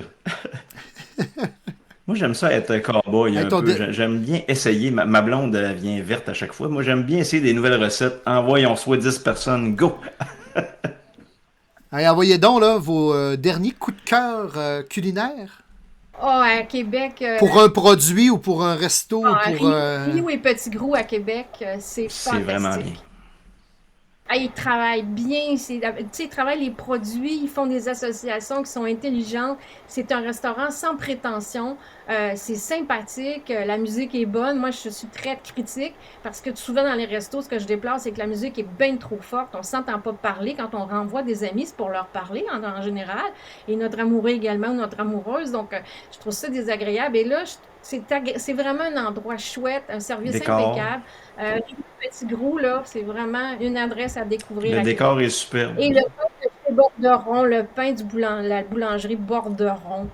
Oh mon Dieu, tu manges le pain, là, tu peux pas t'arrêter. Borderon. C'est beau, un beau nom pour une boulangerie. Hein? C'est une boulangerie fantastique. C'est où ça, Bordeaux? Là, ben, il y en a plusieurs à Québec. Moi, je vais sur la rue Cartier. Et c'est vraiment formidable le travail qu'ils font. Là, c'est... Ouais. J'ai hâte de essayer ça. Québec. On va essayer ça. Donc, merci Christine. Écoute, t'as toujours ton émission, ta collaboration à TVA avec... Oui, j'étais là hier à Salut Bonjour. Okay. Salut Bonjour. De toute façon, c'est pas régulier, donc je peux pas vous dire quand sera la prochaine fois, mais oui, je continue à lire et semer la bonne parole et dire tout bien que je pense de ce qui se fait ici et ailleurs. Merci de votre grande générosité. C'est vraiment un plaisir. À chaque fois, nos invités m'étonnent par ils sont très à l'aise et ils nous racontent plein de choses. C'est vraiment super intéressant de parler avec vous. Surtout quand même, Madame Brouillette, là, j'ai regardé un peu la liste de vos romans et il faut que je descende beaucoup la page. Là. Il y en a quand même plusieurs. Hein. Le 20e Maud Graham, bientôt. Ouais, mais c'est ça. 40 ans de carrière, c'est ça que ça donne. Mais la prochaine fois, on essaie de se voir à Québec au Chichio. Oui, ça serait bien. Oui, pourquoi pas? Ce serait le fun, ça. Hey, moi, je vous rappelle, Sa parole contre la mienne, donc paru aux éditions Druide. Et évidemment, donc Christine va avoir une sortie cet automne, je pense, donc 2022, pour le prochain mot de grave. Merci beaucoup, Christine Brouillette. Merci beaucoup à vous deux. Eh bien, c'est maintenant l'heure, François Bernard, de notre segment Il y a de la boisson! Comme d'habitude, notre segment favori qu'on garde toujours pour la fin parce qu'on boit, puis on veut pas que ce podcast-là, c'est le podcast qui dégénère, mais on veut pas que ça dégénère trop non plus. Alors, on se garde ça pour la fin, notre petit digestif. Alors, François Bernard, on a du nouveau cette semaine. Présente-nous donc notre prochain invité. Écoute, on a Alexandre Bouchard, qui est notre collaborateur bière, en fait, de la boutique Brou et Compagnie d'Alma, donc située sur la rue Saint-Joseph, 35 Saint-Joseph, je crois, à Alma. Donc, juste entre le Crapaud et le Café du Clocher, pour ceux qui connaissent un peu le Saguenay-Lac-Saint-Jean. Alexandre, parle-nous donc un petit peu. D'abord, bienvenue parmi nous. Ah oui, bienvenue. Merci. Merci de m'avoir invité aussi.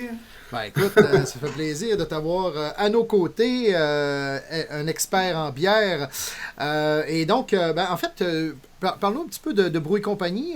T'as commencé ça à quel âge? Puis ça fait combien d'années que la boutique, en fait, fonctionne? J'avais 25 ans.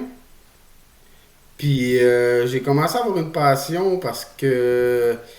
je trouvais que, moi, j'ai buvais souvent de la bière aussi dans des parties, des affaires comme ça, puis j'aimais jamais vraiment boire beaucoup, puis j'ai toujours aimé déguster des vins, des affaires de même, puis ça a commencé que j'ai découvert les bières de micro. J'ai découvert un peu avec la micro du lac à Saint-Gédéon, puis j'ai commencé à triper là-dessus un peu. Puis à Alma, là, il n'y avait pas grand-chose, puis là, c'était moins dans le maudit. Puis là, j'ai commencé à triper là-dessus. Puis j'ai eu l'idée de starter le premier brou, là. Le premier dépanneur qui est spécialisé. Puis on est les premiers au Lac-Saint-Jean en plus.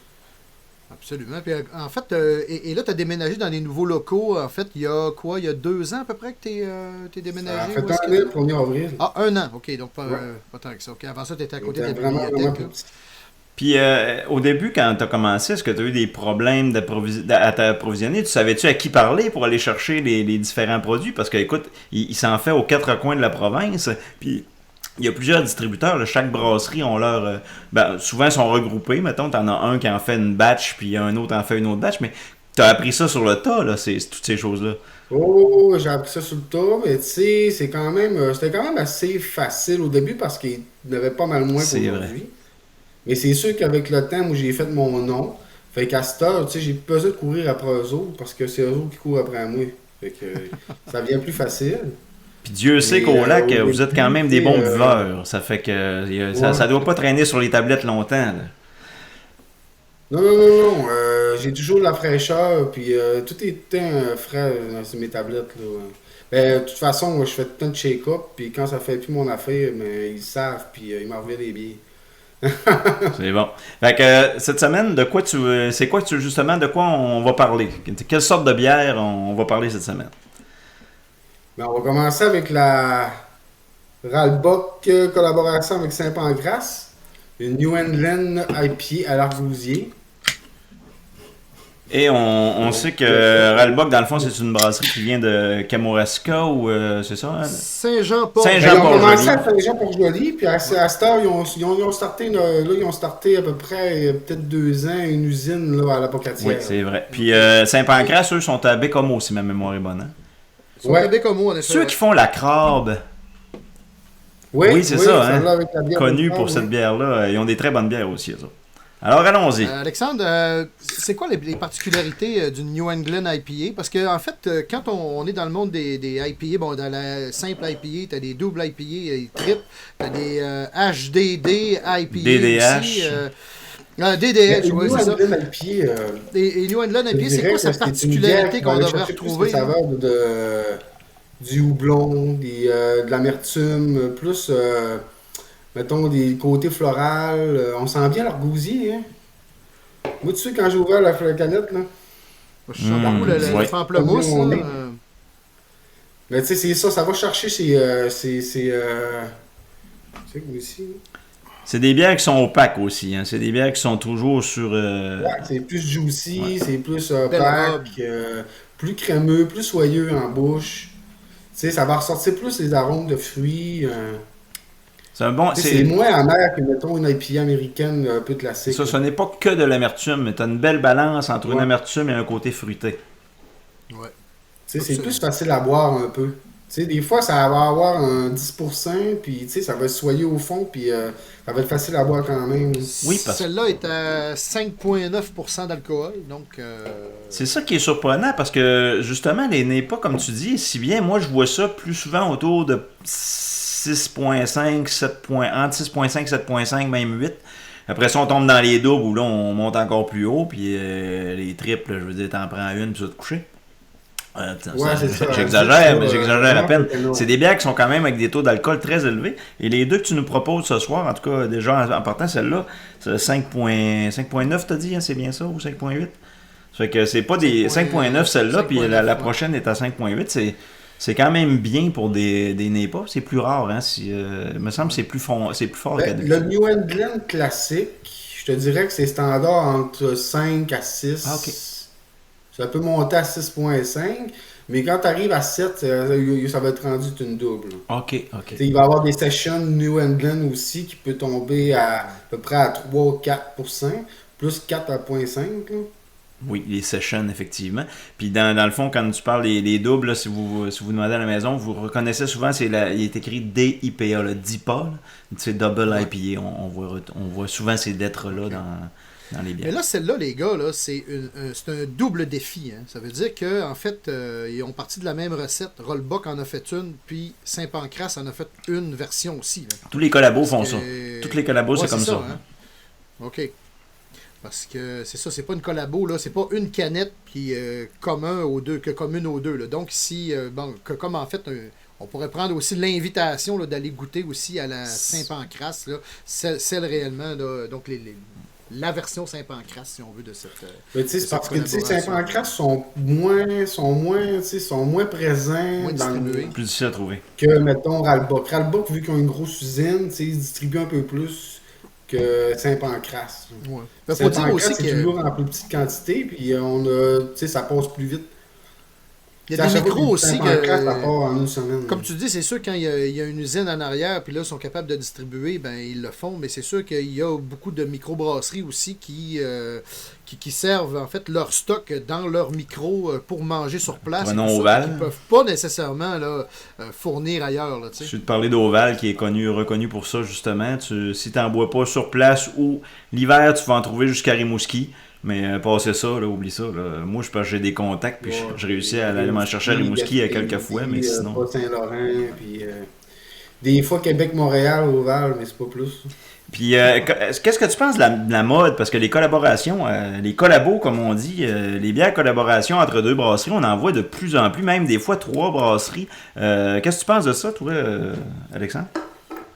Ben moi, je trouve ça cool parce que ça démontre un peu le savoir-faire de 2 brasseries ensemble. Puis surtout, comme tu disais tantôt, tu sais, quand ils en font une version ou une autre, ben on peut voir un peu, on peut comparer, puis on peut avoir 2 versions différentes. Là. Oui, c'est ça, ça peut être des fois subtil, mais... pareil, là. Moi, je trouve ça un peu cool pour ça.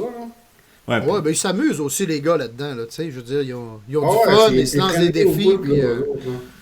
Quand on a parlé à Sébastien, Moras de Riverbend il y a quelques semaines. Et puis, on voit que c'est des passionnés, ces gars-là. Là. Ça fait que quand ils ont la chance, dans le fond, ils se font un trip, eux autres-là, et 2 chummés qui se parlent de houblon puis qui décident de brasser une bière ensemble. C'est un beau trip là, en même temps. Autant que c'est le fun pour nous autres, autant que ça doit être le fun pour eux autres de la faire, je suis pas inquiet. Là. Ouais, c'est ça. En plus, il y a les gars, ils peuvent descendre dans une brasserie, puis rencontrer des personnes passionnées comme eux autres, puis ils se font du fun à faire un brassin, d'après moi. Là. Puis une question encore pour toi, à propos de cette bière-là, ou des NEIPA en général. Est-ce que tu la sors du frigo et tu la débouches et tu la bois tout de suite? Ou est-ce que tu la laisses prendre un petit peu de température? À quelle température on devrait boire ça? L'idéal, je te dirais 6 degrés environ. Là. Comparé à un frigo qui est quoi? 5? Un frigo, c'est 5? Non, c'est 8, je pense. Non? Ben, 8, ça commence à être chaud, je dirais. Ouais, ok. Ouais. Fait qu'on laisse réchauffer un petit peu. Ça dépend de la perception. C'est sûr que quand tu vas y goûter, plus qu'elle va être froide, moins que ça va goûter houblonné. Parce que ça va goûter un petit peu plus frais. Mais ça dépend de ta perception à toi. Si tu veux que ça goûte un peu plus houblonné, puis ça goûte plus amer, ben, tu peux la prendre un peu plus chaude. Ok. Fait que c'est selon tes goûts un peu à toi. Si tu la prends plus froide, tu vas moins percevoir l'amertume du houblon, c'est ce que tu me dis. Ouais, c'est ça. Ok. C'est intéressant, très intéressant. Mais surtout là-dessus, je te dirais, vu qu'elle est plus fruitée, celle-là, je te conseillerais plus froide. Là. Ben moi. Parce que sinon, si tu la prends plus chaude, tu vas avoir plus de saveur de houblon, puis ça va gâcher un peu la saveur de l'argousier. Ouais, trop chaud, je comprends. Je comprends. Mais moi, j'aime bien la température que je l'ai actuellement. Là. Je l'avais sortie, moi, quelques minutes avant qu'on se parle. Puis je te dirais que je la trouve parfaite. Là. On a un bon équilibre entre quand même une certaine amertume, mais on sent, tu as raison, l'argousier est très présent. Parce qu'il faut le dire, on l'avait peut-être pas mentionné, mais c'est une collabo à l'argousier. Hein. C'est une double défi à l'argousier. Donc, c'est pas quelque chose qu'on voit souvent dans les NEIPA. Moi, j'ai ouvert la canette tantôt, puis ça sentait l'argousier au coton. Moi, je fais beaucoup de pamplemousse, par exemple, dans la mienne. Là, puis, Et ça, c'est peut-être une perception de toi, parce que peut-être qu'avec le mélange doublon, avec de l'argousier, ça peut donner une perception de pamplemousse. Peut-être. Mais ça goûte vraiment, pour moi, là, c'est vraiment ce que je goûte, c'est vraiment le pamplemousse. Quoique j'ai pas énormément d'expertise en argousier non plus. Là. Donc, c'est possible que ça se ressemble, je sais pas, mais moi, je goûte vraiment le pamplemousse. C'est quand même amer. Ouais. Non, c'est vrai. Puis écoute, moi, j'aime bien la robe. Je trouve quand même que c'est une bière qui a pas beaucoup de torque, là, pas beaucoup de pétillant, là, si on peut dire, d'effervescence, en fait, on peut dire ça. Je te dirais que l'amour, ça s'en va vite, là. Ouais, c'est ça. Mais c'est assez typique aussi des NEIPA. Je pense à cause justement de l'épaisseur, du côté crémeux. Ouais, hein, je pense que c'est peut-être moins pétillant. Tu me corriges moi si je me trompe, Alexandre? Ah non. Ben c'est sûr que moi, cette version-là, ça dépend. Il y a des robes que tu vas avoir des belles mousses un peu onctueuses. Mais tu sais, comme celle-là, vu que peut-être à cause du fruit, peut-être que ça se dissipe plus. Elle est quand même très bonne, mais c'est vrai que c'est moins effervescent. Très bonne bière pour prendre sur une terrasse l'été, là. C'est rafraîchissant. Petite amertume, belle robe. Ça va faire un beau succès. Ce qu'il faut savoir sur les terrasses. Ce qu'il faut savoir des NEIPA, justement, en comparaison avec les autres bières qu'on a bu, Alexandre, je te mets. En fait, on a fait quelques dégustations déjà à la base. Puis tu sais, on a bu des bières plus légères, on a bu des bières différents styles. On a bu des rousses, on a bu... Tu sais, on parle de... C'est vrai que le côté fruité fait très bière de terrasse. Par contre, le côté... C'est assez une bière... C'est des bières assez lourdes quand même, les NEIPA. Tu sais, je veux dire, t'en bois pas 4-5, parce que ça se peut que rendu à 5 heures, t'es moins faim puis le souper pas mal, puis avec le soleil qui te plombe sur la tête, surtout si t'as autant de cheveux que moi, ça se peut que ça soit un peu plus raide. Mais tu sais, c'est... Mais C'est lourd, ouais, ça vaut. Puis dans l'estomac aussi, c'est quand même assez ouais, lourd. ça là. écrase. Puis ça réchauffe très bien vite en plus. Ouais. Moi, je la verrais justement plus... T'arrives de patiner l'hiver, là, ou de faire du ski, là. Tu te débouches ça en arrivant, là, au chalet. Ouais. Ouais, parfait. Ça ferait des pieds, là. On passe ça à l'autre appel, la deuxième. Deuxième. Allons-y. T'avais-tu un autre verre, Alexandre? Pas d'autre verre, ça passe. Vas-y, on coupera au montage, il n'y a pas de tout. Bon. Alors, prends pas ton char pour aller à la boutique après. T'es-tu au magasin? Ouais. Non, j'avais prévu de Ok, c'est bon.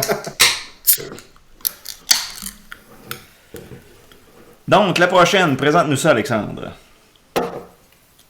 La IPA test d'ici boire, oui, microbrasserie, on la voit à l'envers peut-être, Miguel? Non, on la voit à l'endroit. Il y a juste chez toi comme moi. Moi, je la vois à l'endroit, mais inquiétez-vous pas, à l'écran, on va toutes les voir à l'endroit. Ça, c'est une brasserie que j'adore vraiment. Ciboire qui est de Sherbrooke. Ouais. Ils font des excellents produits, je suis d'accord avec toi, d'excellents produits. Sérieusement, leurs IPA sont au top. Là, ce qu'il faut savoir, c'est qu'on a vérifié avant, puis on n'a pas la même batch. Que ça soit Boréal, ça soit Brassé du Bas-Canada ou même Messorem, là, ils n'ont rien envié. Là. Vous voyez ici quand même une belle... quand même... Une très belle robe, gars. Un peu de brou, hein? Plus Et que comme je te tantôt. disais tantôt, la mousse est quand même bien présente puis bien somptueuse. Oui, hein. effectivement. Belle Là, mousse. on est ailleurs côté colle. Là, ouais. On, Ouais. on sent qu'elle est plus claire un petit peu, un peu plus jaune, moins orangée peut-être que la première. Mais je Elle est pense plus couleur que- poire un peu, je pense. Hein. Patrice est un petit peu plus orangée que la Oui, nôtre. la mienne est plus orangée, mais elle a quand même aussi le collet. J'ai quand même une belle mousse. Ouais.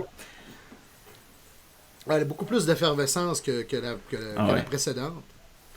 Mais ça, c'est une brasserie que j'adore Ah, vraiment parce j'adore que ça. justement, ils font vraiment beaucoup de. Puis leur IPA test, c'est ce que je trouve le fun, c'est qu'ils changent toujours les houblons. C'est toujours des nouvelles saveurs, puis tu sais, ils sont à la recherche de la meilleure au New England qu'ils peuvent faire. Là. Ouais. Puis à Écoute, chaque brassin, c'est toujours une nouvelle version, puis c'est toujours meilleur. Moi, ce que je goûte, c'est vraiment excellent. La robe est un peu poire, et beaucoup plus d'effervescence que tout à l'heure. Moins fruité. Le fruit est beaucoup plus mieux équilibré. Peut-être, peut-être pas mieux équilibré, mais c'est moins fruité. Un peu plus... Mais moi, de mon côté, je goûte beaucoup la fruit de la passion. Hein. ouais, fruit de la passion. Ouais. C'est plus doux. C'est moins intense Très que somptueux. celle de l'argousier de tantôt. Là. Moi, en tout cas, ma batch, je peux J'ai, vous dire, une moi, collègue ma qui batch, vient- je peux vous dire que j'ai moins d'amertume que ce que j'avais avec la précédente. Ouais, il y a un nez de pêche aussi. Ouais, moi, moins d'amertume, mais un nez de pêche, fruit de la passion. C'est vraiment très doux. Là. Ananas, en fait, aussi au nez. Là, mais pas nécessairement au goût, mais au nez, là, on sent bien la pêche, l'ananas, fruit de la passion. Ben toi, Patrice, bon, évidemment, t'as pas la même Moi, batch je te dirais nous, que c'est presque un peu mangue. Mais encore là, c'est beaucoup plus subtil que l'argousier qu'on avait tantôt, qui était, comme Alexandre le soulignait, en ouvrant la canette, hein, l'argousier nous sautait d'en face. Ouais, Oh, tantôt, ouais. c'était intense comme goût, là. Mais celle-là, beaucoup plus subtile, moins fruit. Mais parce que sur une version comme ça, qui n'est pas mentionnée, mettons, argousier, hein, ben ça vient du houblon. Tandis que le salade Ralbock, ça devait être du argousier ajouté. Oui, c'est ça, il rajoute des jus, canette. vraiment, là, de la pâte. Ouais. Ça devait être ajouté au brassin. Comme là, ça vient du houblon que tu vas chercher des saveurs de fruits tropicaux, de pêche, peut-être dans toi pour ta version la mangue. Ben, écoute, Ça, c'est tout dépendant du houblon qu'ils vont servir, là, parce que chaque houblon va avoir ses saveurs. Là. Mais tu vois, en bouche, là, tu sais, tu parlais de goût de mangue, là, on dirait qu'il y a un goût de mangue qui persiste la fameuse fin de bouche Comme pas ça. trop molle, là. C'est Ouais. que ta blonde adore mon expression. Oui! Mais non, mais c'est vrai, donc elle est très longue en bouche, puis il y a un goût de mangue qui perdure longtemps, là, peut-être même trop intense, peut-être, je sais pas, mais il me dérange. Moi, je quasiment, trouve qu'il y a un petit picotement en arrière de la ouais, bouche il aussi. me dérange quasiment. Ouais, Là, ouais, mais on typiquement dirait- des New England aussi. Là. Oui, Ouais. c'est vrai, typiquement des New England.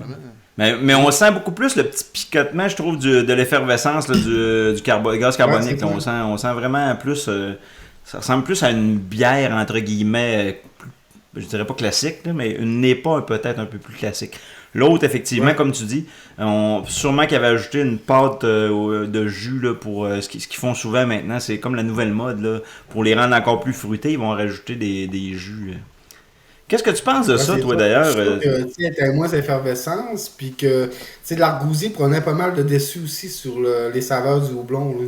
Fait que tout prenait place avec l'argousier, comme ça là, tu sais, tu goûtes bien les houblons et les saveurs qu'il y a avec. Là. Qu'est-ce que tu penses de ça, toi, d'ailleurs, le fait d'ajouter un paquet d'affaires dans les bières? Penses-tu que ça dénature ou c'est au contraire, ça amène la bière ailleurs? Comment tu vois ça? Ben, c'est sûr que là, ça commence un peu à être un peu...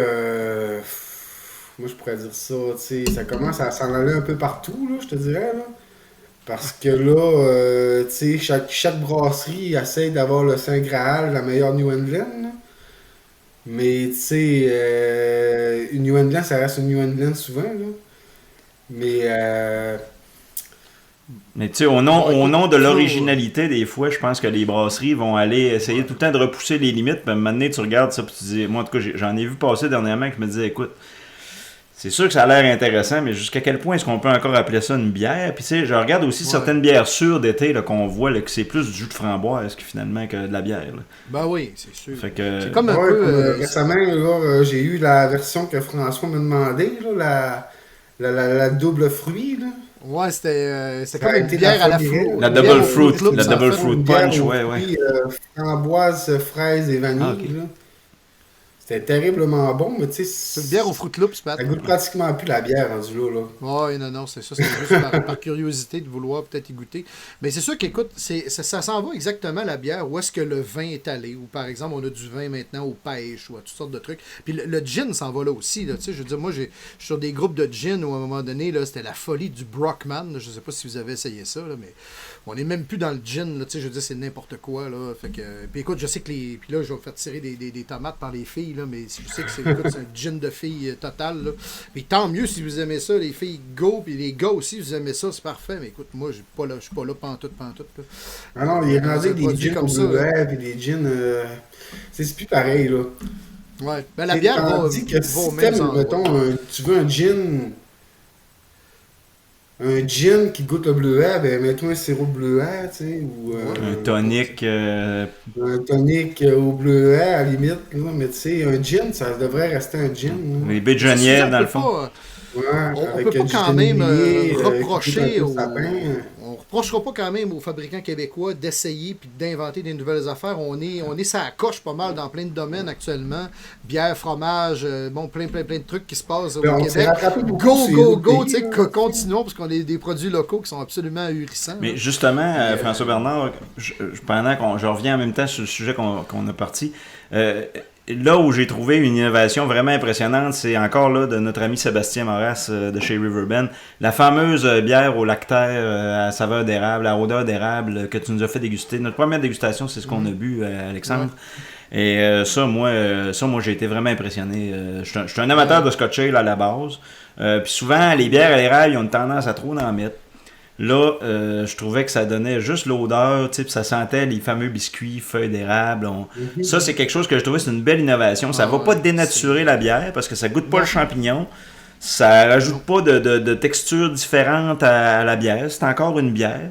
Puis ça respecte la tradition de la Scotch Ale. Ça fait que... Mais quand on commence à aller un peu dans toutes les directions puis à tirer un peu partout, ben tu sais, c'est peut-être moi, là. Je vais les essayer pareil. Là. Je suis le genre à aller les essayer pareil, mais tu sais... Je suis un gars qui aime bien quand même ses classiques. Comme par exemple, le NEPA, bien évidemment, cet été, moi, je suis en train de planifier un voyage. On s'en va avec ma blonde, puis on fait tout le Maine, New Hampshire, Vermont, Massachusetts. Puis j'ai spoté toutes les bières, là, vraiment mythiques là, de ces C'est pas endroits-là. mal là. la meilleure place pour ces bières-là. Là. Le Vermont, là, Ben, c'est là, C'est pas mal de là que ça vient. on m'a chaudement parlé de The Alchemist, là, la Eddie Topper, que tu dois connaître. Oh, ouais. Donc, Encore aujourd'hui, c'est encore rare, cette bière-là. Tu sais, ils te vendent ça en 4 packs. Là. Comme Messorem, mettons, tu vas à Montréal, là, t'es pas capable d'acheter des bières à part en 4 packs. mais tu vois, Messorem, ça c'en est une que j'aimerais qu'on se parle dans nos prochaines chroniques. Parce que moi, tu sais, on a chacun notre coup de cœur de brasserie. Moi, Messorem, il y a des produits qui sont, comme toutes les brasseries, il y a des produits qui sont plus standards, mais règle générale, moi, je trouve qu'ils font des excellents produits. D'ailleurs, je sais que tu en as reçu, je pense que tu en avais reçu, je sais pas si tu en as encore, je sais pas si là... Je l'ai reçu la semaine passée, j'en ai encore. Pas beaucoup, ça part vite. Oui. Il vient de dire que les gens, quand ils arrivent, puis ils se achètent une dizaine d'une shot, là, tu sais. Ici, là, au dépanneur où je l'ai acheté, ils l'ont annoncé sur Facebook le matin, puis je suis allé, moi, à peine, dès qu'ils ont confirmé qu'ils l'avaient, je suis parti, je suis allé la chercher, puis je pouvais pas en prendre plus qu'une de chaque. Il limitait à une par client, parce que sinon, il dit, t'en aurais plus. Il dit, si j'avais pas limité, t'en aurais déjà plus. Fait que c'est la folie. Ben, moi, c'était cool au début, peut-être, avec la ciboire, ça a été un peu ça. Mettons, avant, je limitais un peu, là, mais à cette heure, Est-ce que tu as reçu la je laisse sleep? les gens se régaler à leur Ouais, goût. oui, c'est bien. Est-ce que tu as reçu Et la tu sais, sleep is j'ai the cousin un of? commentaire en masse, là. Oui, il l'a reçu parce que je l'ai acheté. Tu l'as, bon. Tu y as-tu goûté? Oui. Non, pas encore. Faut qu'on s'en reparle de celle-là. Moi, ça a été un... Le Sir Jones que tu devrais goûter aussi, là, Oui, que François m'a parlé justement tantôt. Là. Ah, écoute, elle était écœurante, là. Quand Everything is Automatic, j'ai capoté, là, vraiment, là. C'est Non, mes coups de ils cœur, font des là, super de bons produits, là. Ils sont dans le même calibre que ma soeur. Notez ça, là. Je vous le note en bas, en bas du podcast, ceux qui nous regardent sur Netflix. Sur Netflix, j'aimerais ça. Ceux qui nous regardent sur YouTube, je mets les bières qu'on vous nomme là, en extra de ce qu'on déguste. Parce que c'est des produits qu'on retrouve à la boutique Brou et compagnie. Et on retrouve aussi dans d'autres boutiques, dans d'autres régions. Là. Brou et compagnie, toi, tu es seulement présent à Alma. Pour l'instant, tu as une seule boutique. Est-ce que tu as des projets peut-être de franchisés ou... Pour l'instant, non, je pense pas. Là. J'ai déjà pas mal d'ouvrages, là, puis c'est quand même déjà dur d'avoir des excellents produits puis d'en mettre dans une seule boutique. C'est vrai. Tu sais, quelqu'un qu'on se franchise, après ça, on a moins accès à des bières un peu plus rares, mettons. Parce que c'est trop la grosse quantité. Ouais, c'est ça. Je vais en Tu sais, profiter tu juste vois, les petites brasseries, les petites brasseries font des petits brassins. Ils nous en envoient peut-être 3-4 caisses de chaque sorte. Fait que, tu sais, je me franchiserais, tu sais, j'aurais même pas, j'aurais une caisse pour chaque franchise. Fait que moi, ça m'intéresse moins. Puis ça fait déplacer le monde dans le mot aussi. Tu sais, c'est une belle ville, puis que ça mérite d'être connu aussi. Là. Le Brou et compagnie est super bien situé. Puis Alexandre, ben, il y a un nouveau partenariat. En fait, il y a dans ses locaux, là, il a intégré en fait Marie Gravel, là, qui était chef terroir. Là. C'est une femme qui faisait des chefs à la maison. Oui, oui. Donc maintenant, ça s'appelle À la table du terroir et on peut aller donc manger sur place. On peut donc c'est des trucs à apporter. Donc c'est évidemment une plus-value un peu aussi pour ta boutique, là, Alexandre. Oh, oui, puis en plus, ça fait elle est excellente dans ce qu'elle fait. Elle utilise des produits de la région, elle les vend en plus. Non, sérieusement, j'ai mangé là cette semaine un midi avec ma blonde puis sa fille. Puis écoute, c'est une des meilleures places pour dîner à Alma, là, sérieusement. Là. Tout est frais. Écoute, j'ai mangé du tartare, moi, puis un portobello farci. C'était super bon, vraiment. Donc, rien à envier à ce qu'il y a alentour, là. Ces sandwichs sont excellents, juste bien grillés. Plus, ça prend du fromage, là, fromage en grains qu'elle met dans ses sandwichs. Puis elle a fait des tacos, des tartares tacos que moi, là, ça m'a fait halluciner comment c'était bon. Oh, donc c'est beau, en fait, c'est une belle plus-value là, pour ta boutique. Là. Est-ce que vous faites, est-ce que vous essayez de mettre en valeur des accords mets-bières? Oui, on est en train de mettre ça en place. Là. Je l'ai laissé un peu ouvrir tranquillement là, pour que les gens la connaissent un peu. Mais oui, là, elle utilise souvent mes bières pour faire des menus. Ouais, c'est intéressant ça. Le dommage, c'est les maudites lois québécoises qui ne changent pas puis que on n'est pas capable de prendre une bière sur place. Ben, à cause que moi j'ai un permis d'épicerie. T'as pas un permis d'alcool. Je peux pas avoir un permis de restauration. C'est ridicule, tu sais, je veux dire... Pas qu'on n'a pas essayé, mais ils sont buggés là-dessus. Fait que... On veut favoriser l'entrepreneuriat québécois, puis t'as 2 jeunes entrepreneurs qui se lancent sur quelque chose, puis tu sais, tu peux pas moi, j'ai pas trop compris c'était quoi leur raison, là, mais tu sais...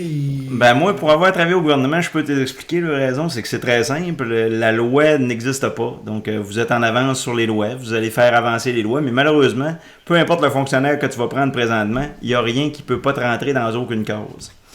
Puis c'est triste, mais c'est comme ça. Faut que tu aies un petit papier accroché après le mur, puis si c'est pas le bon, c'est pas le bon. C'est bien triste. Puis le fonctionnaire, c'est pas de sa faute. Lui, il voudrait... Lui, je suis certain qu'il aimerait ça venir prendre une bière en mangeant avec chez vous. Mais malheureusement, il faut que ça monte en haut par l'Assemblée nationale puis que ça redescende. Fait que ça, qu'est-ce que tu veux? Hein? On peut pas tout avoir. J'appelle François, c'est ça que tu me dis. C'est ça. Monsieur Legault va pouvoir te régler ça. Mais je pense qu'avec la pandémie, j'ose espérer que maintenant, les politiciens ont compris qu'il fallait que ça bouge un peu plus vite. On n'a pas les moyens d'attendre 20 ans avant que les lois se changent parce que les commerces ont changé. Vous dites, toi, tu me parlais tantôt de votre site. On parlait en dehors des ondes tantôt de votre site. François Bernard, tu me disais que c'était super bien fait, leur site. Ben, comment tu... donne-moi un exemple de qu'est-ce que tu as mis. Par exemple, je cherchais une bière.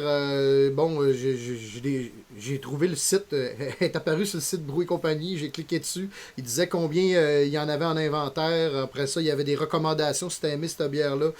3 autres sortes, je pense, de 3 autres marques de bière que tu pourrais aimer. Donc, c'est vraiment tu peux acheter bien fait. Tu peux acheter sur le site aussi, je pense. Tu peux commander et tout ça à partir du site. Tu vois, donc, les commerçants se sont adaptés avec dans les 2 dernières années. Ils ont fait une offre en ligne.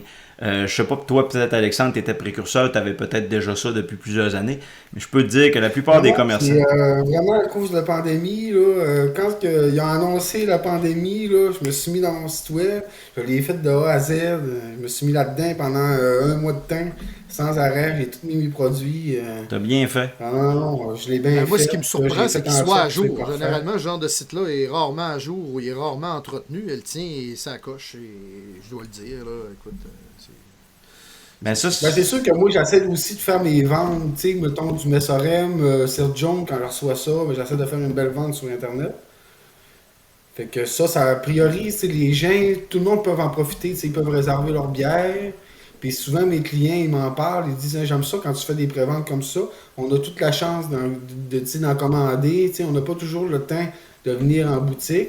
Fait que quand tu en fais des préventes comme ça, fait que ça nous permet d'en commander, puis on peut venir les chercher plus tard. Ben c'est ça, c'est que toi, tu reçois peut-être le mardi après-midi.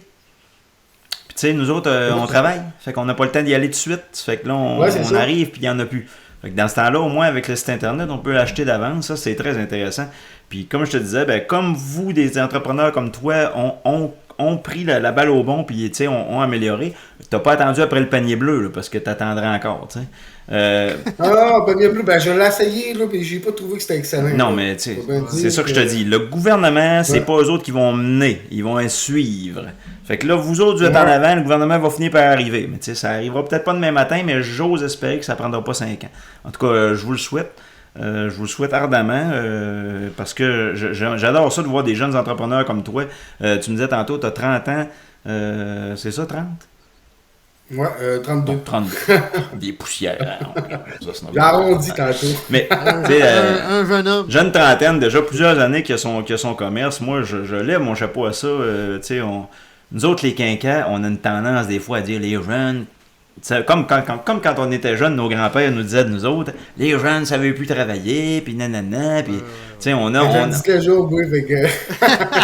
Mais c'est le fun de voir justement des jeunes comme ça. C'est sûr qu'avec la PCU, ça aide pas. Tu verras à ce temps, des fois, les jeunes, c'est pas toujours facile. Non.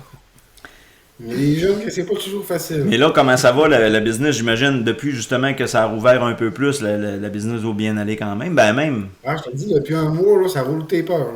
Je te dis, on a eu beaucoup de misère, je te dirais, en partir de septembre passé. L'été, c'est toujours pas pire. Là. C'est sûr que pendant la pandémie, ça n'a pas aidé. Les 2 étés ont été corrects. Les 2 étés de la pandémie, ils ont été plus lousses ces règles. Mais je te dirais que quand ça vient des temps morts, ça vient temps morts pas mal. Ben, c'est sûr que c'est... Mais tu sais, là, j'ai vécu un petit temps mort pour l'instant, au début de l'année, mais ça a recommencé, puis ça a recommencé en flèche pas mal. Tu sais, ça avouait que là, l'engouement revient. Là. Ouais, puis il y a moins de restrictions qu'il y en Les avait. gens avaient hâte. Là. S'il y a moins de restrictions qu'on avait, les gens peuvent plus sortir, ont moins peur d'aller dans les commerces quand même. Là, Puis il y a aussi le fait aussi que, tu sais, il y en a qui coûtent moins aussi. Là, fait que, tu sais, moi, j'en ai des clients là que... Ils veulent même plus mettre le masque, là, puis là, tu sais, je les chiale plus, là, tu sais. Au début, je les chialais, mais là, maintenant, tu sais. Ouais, non, rendu là, effectivement, ça commence à Je devenir... me stinais avec perdre un client, tu sais, ça me tente pas tout le temps. Là. Ça, c'est un autre débat, effectivement. Est-ce que vous... Tu sais, Ouais, jouer à la c'est police, t'es commerçant, là. Écoute... Tu sais, c'est ça, je suis pas là pour jouer à la police. Hein. Puis il faut que Bien tu gagnes sûr, ta vie hein. aussi. Il faut que tu gagnes ta vie, comme tout le monde. On essaie de gagner notre vie. Toi, tu gagnes ta vie en vendant des excellents produits. Ben, c'est ça. Moi, c'est mon plus grand plaisir, en plus. Moi, je check tout le temps, je suis tout le temps des forums, je vois sur tous les sites, je check tout, j'essaie de voir les meilleures sortes, les meilleures cotes, j'essaie d'avoir les meilleurs produits à mon magasin. Ouais, un vrai passionné, là. Quand tu viens à mon magasin, tu vas avoir le top du top. Là. Tu sais, tu vas avoir du ciboire, tu vas avoir du ralbook, tu vas avoir du messorem, du Sir John, tu vas avoir toute l'équipe. Organises-tu des dégustations des fois? Ben oui, j'en organise régulièrement. C'est encore une loi du gouvernement que c'est les représentants qui sont obligés de faire les dégustations. Là. Ah. Faut que ça soit un représentant de la brasserie qui vient faire une dégustation. Quand ça a de l'alcool. Là. Ouais, ils n'ont pas besoin de le tordre d'un bras, d'après moi, pour qu'ils organisent une dégustation du produit. Je sais pas. Non. C'est sûr que je leur demande, puis ils viennent tout de suite. Il n'y a pas de problème là-dessus. Donc, si tu demandes aux gens de c'est Boréal de c'est venir te faire une aussi. dégustation, là, ils doivent arriver, eux autres, ils en ont un truc écart. Là. Non, mais parce que, mettons, comme Messorem ou Ouais. Sir John, ils n'ont pas de représentants qui se replacent. Ouais, mon pire aller, tu sais, t'engages quelqu'un sur place qui joue le représentant. Ben, tu sais, il faut vraiment que la brasserie ait payé la personne Oh, pour ouais, venir te écoute, faire déguster. ça se fait, là. Ils m'enverront 50$, moi. Il y a moyen de moyenner. On va s'arranger, tu vas Ouais, voir. On va t'en le organiser. faire, mais c'est sûr que, tu sais, on va dire que j'ai pas toujours été légal non plus, là. J'en ai fait en masse des dégustes, puis que c'était moi qui les faisais, là. J'imagine. Non, mais tu sais, maintenant, Hey. il faut faire connaître notre produit. Puis il faut faire connaître les produits. Fait que, regarde, il faut être créatif. Moi, je pense qu'il faut être créatif. Dans les limites, autant que possible, en étirant peut-être un peu, mais tu sais, Ben, en business, de toute façon, faut pas avoir peur. Non, c'est ça. puis, Ouais, c'est ça. Alexandre, c'est un gars qui est open aussi, là, tu sais. Je veux dire, c'est pas grand-chose. Il n'y a pas grand-chose qui me fait peur, de toute façon. Là. Fait que, moi, non, ça si brasse j'arrive chez eux, pas dans la vie, là, je m'aurais pas lancé en business. Ah, mais là, j'ai ça le brasse goût. chez eux. J'ai le goût d'aller à Alma. Là. À tous les fois, on parle avec Ah, des écoute, gens intéressants. Il va falloir que tu viennes à Alma bientôt. Ben, moi, j'ai des Ouais, amis c'est ça. déjà. J'ai de la famille aussi. J'ai une de mes tantes qui habite là. Ça fait que pour quand même pas une si grosse ville, Alma, j'ai un peu trop de contacts là, je trouve. Là. Je vais être obligé d'y aller. Il va falloir que j'y aille faire un tour. En plus, je vais aller François dîner, Delblanc, avec Delblanc. votre nouvelle chef. Moi, ça Yes, non, m'intéresse. écoute, on mange super bien le midi, là, sérieusement. Là. Ça a été très Tu viendras faire un tour, Patrice, Ben oui, moi, je cet été, tu vas être bienvenu. Moi, je suis un bon gastronome, je suis un Ouais, bon amateur de bien. bien. Super bien reçu, toi. Je suis même pas inquiet, Alexandre, même pas inquiet. J'en doute. Hey les gars, je vous lève mon verre. Merci beaucoup. Merci Ouais, Alexandre. Merci Alexandre Bouchard. À cette, Merci Ça Patrice. fait plaisir. À cette belle collaboration qui débute, parce qu'il faut le dire, on va revoir Alexandre. On fait 2 podcasts par mois, donc une fois sur 2, on va avoir Alexandre avec nous qui va venir nous présenter des produits. Jeune entrepreneur sympathique puis qui connaît bien son produit. Là, j'ai vu qu'il savait de quoi il parlait. Donc, tu sais, c'est bien beau, là, nous autres, qu'on vous jase de tout puis n'importe quoi, mais on est juste vos 2 animateurs. Là. On laisse les vrais experts venir vous parler des choses, des vraies choses. Fait qu'Alexandre, tu vas être notre vrai On est expert. dans l'action. Moi, je suis dans l'action tous les jours. Parfait. Merci beaucoup, Alexandre. On se laisse là-dessus. Bonne soirée à toi. Hey, c'est parfait. Merci beaucoup, les Bye boys, bye. hein. Merci. Bonne Salut. soirée. Donc, grosse émission encore une fois, et évidemment, on vous lève notre verre, donc, avec ce beau petit jus. Hein, donc, notre segment, il y a de la boisson, donc on a parlé de Nepa, on a reçu évidemment Patrick Sénécal, évidemment Christine Brouillette aussi, Alexandre Bouchard qui est notre collaborateur avec nous, et bien évidemment on vous souhaite à la prochaine, et évidemment bonne dégustation de bière et bonne lecture. Hey, merci d'être avec nous autres, hein, la gang, c'est vraiment le fun. On essaie de monter la barre à chaque épisode. On est content, François Bernard, merci de nous avoir... notre recherchiste, François Bernard, en plus d'être co-animateur, nous a trouvé quand même des bonnes perles. Écoute, c'est des belles prises comme invité. On était content de les avoir, des gens sympathiques, des gens ouverts d'esprit, des gens avec qui on a adoré discuter. Et puis c'est pas des farces, c'est pas du théâtre. Là. On dit pas ça pour leur faire plaisir ou pour les licher. Là. C'était vraiment le fun. J'avais vraiment l'impression de discuter avec des voisins ou avec des amis. C'est des gens vraiment sympathiques. Ça fait que, écoute, continue comme ça, François Bernard. Je t'encourage. Merci beaucoup tout le monde. Hey, à la prochaine. Merci, Patrice. Bye.